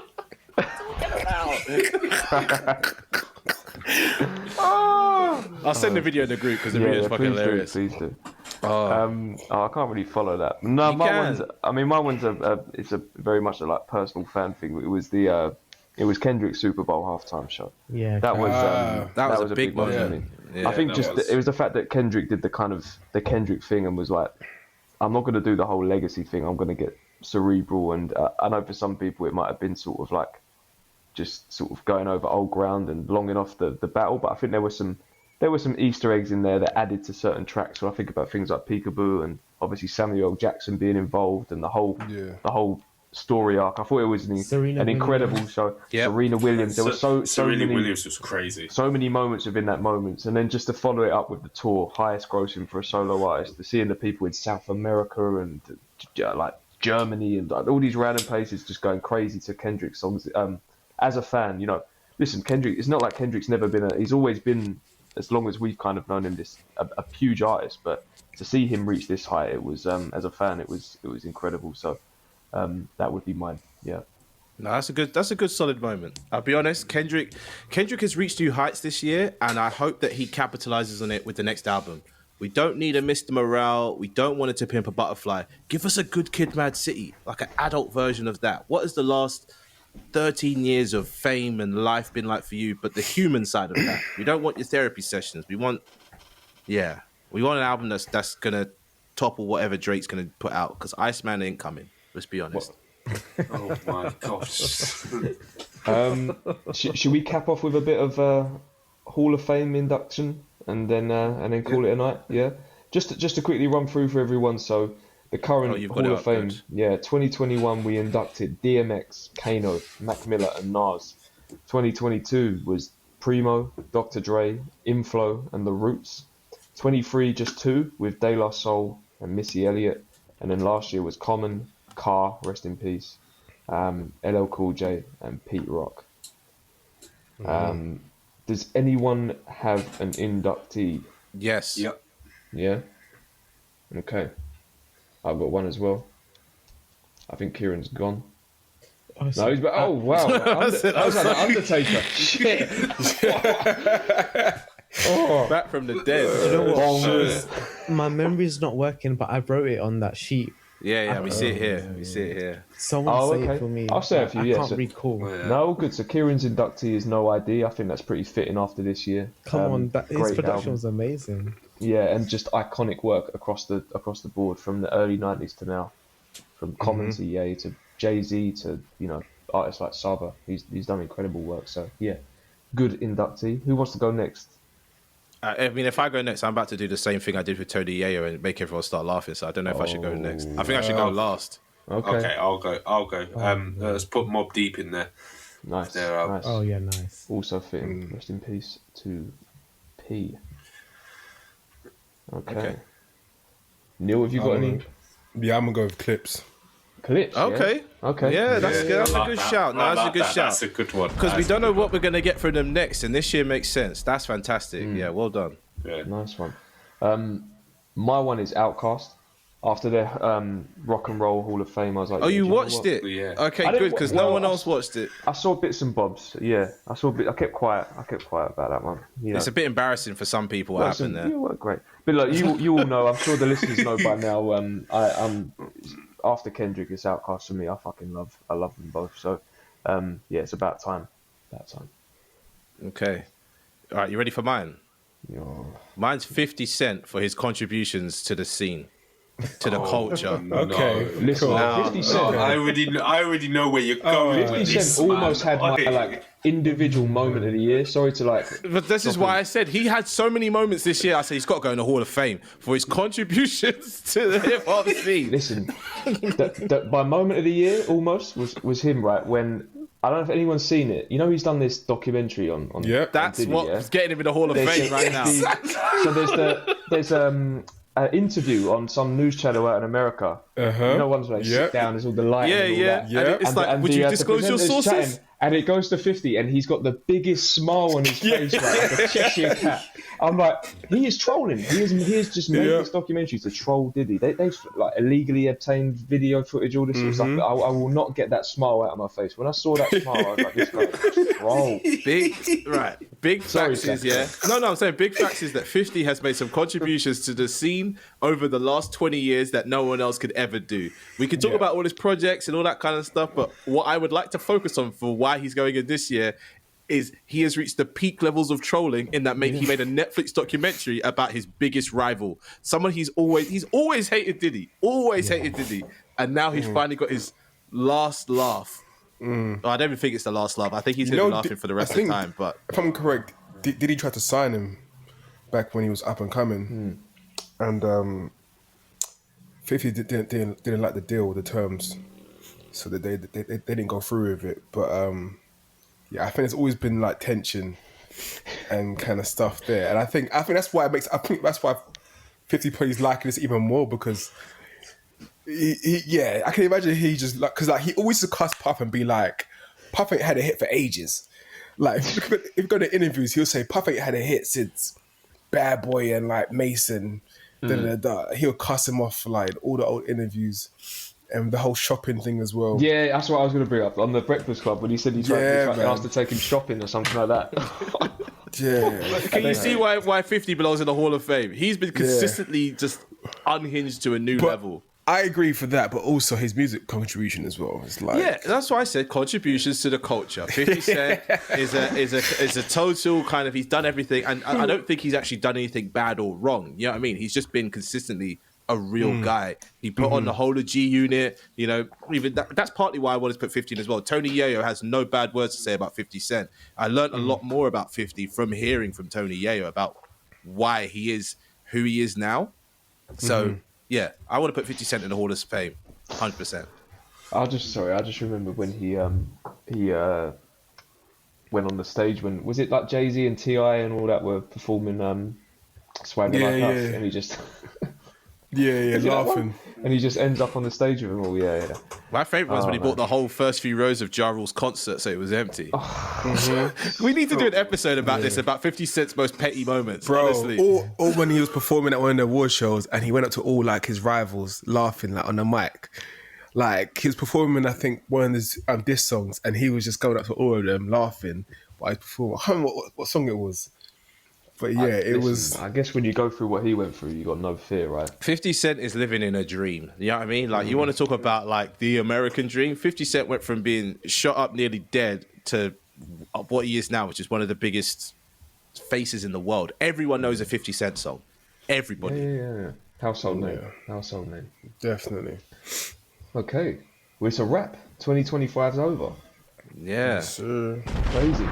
Merry Christmas. This comes out on Christmas Day, and if you're not listening to it on Christmas Day, good for you, but also like, what the fuck? So let's put that out there. Shout out to the YouTubers too. We see you out there. I think one guy was called Rob, so shout out to you, Rob. You dropped some good comments and stuff like that, but we're coming on the YouTube, man. That's the way we're going to grow this thing. We're going to get on YouTube and take over all you fucks. Grey area to the world. Oh no. Cap it off.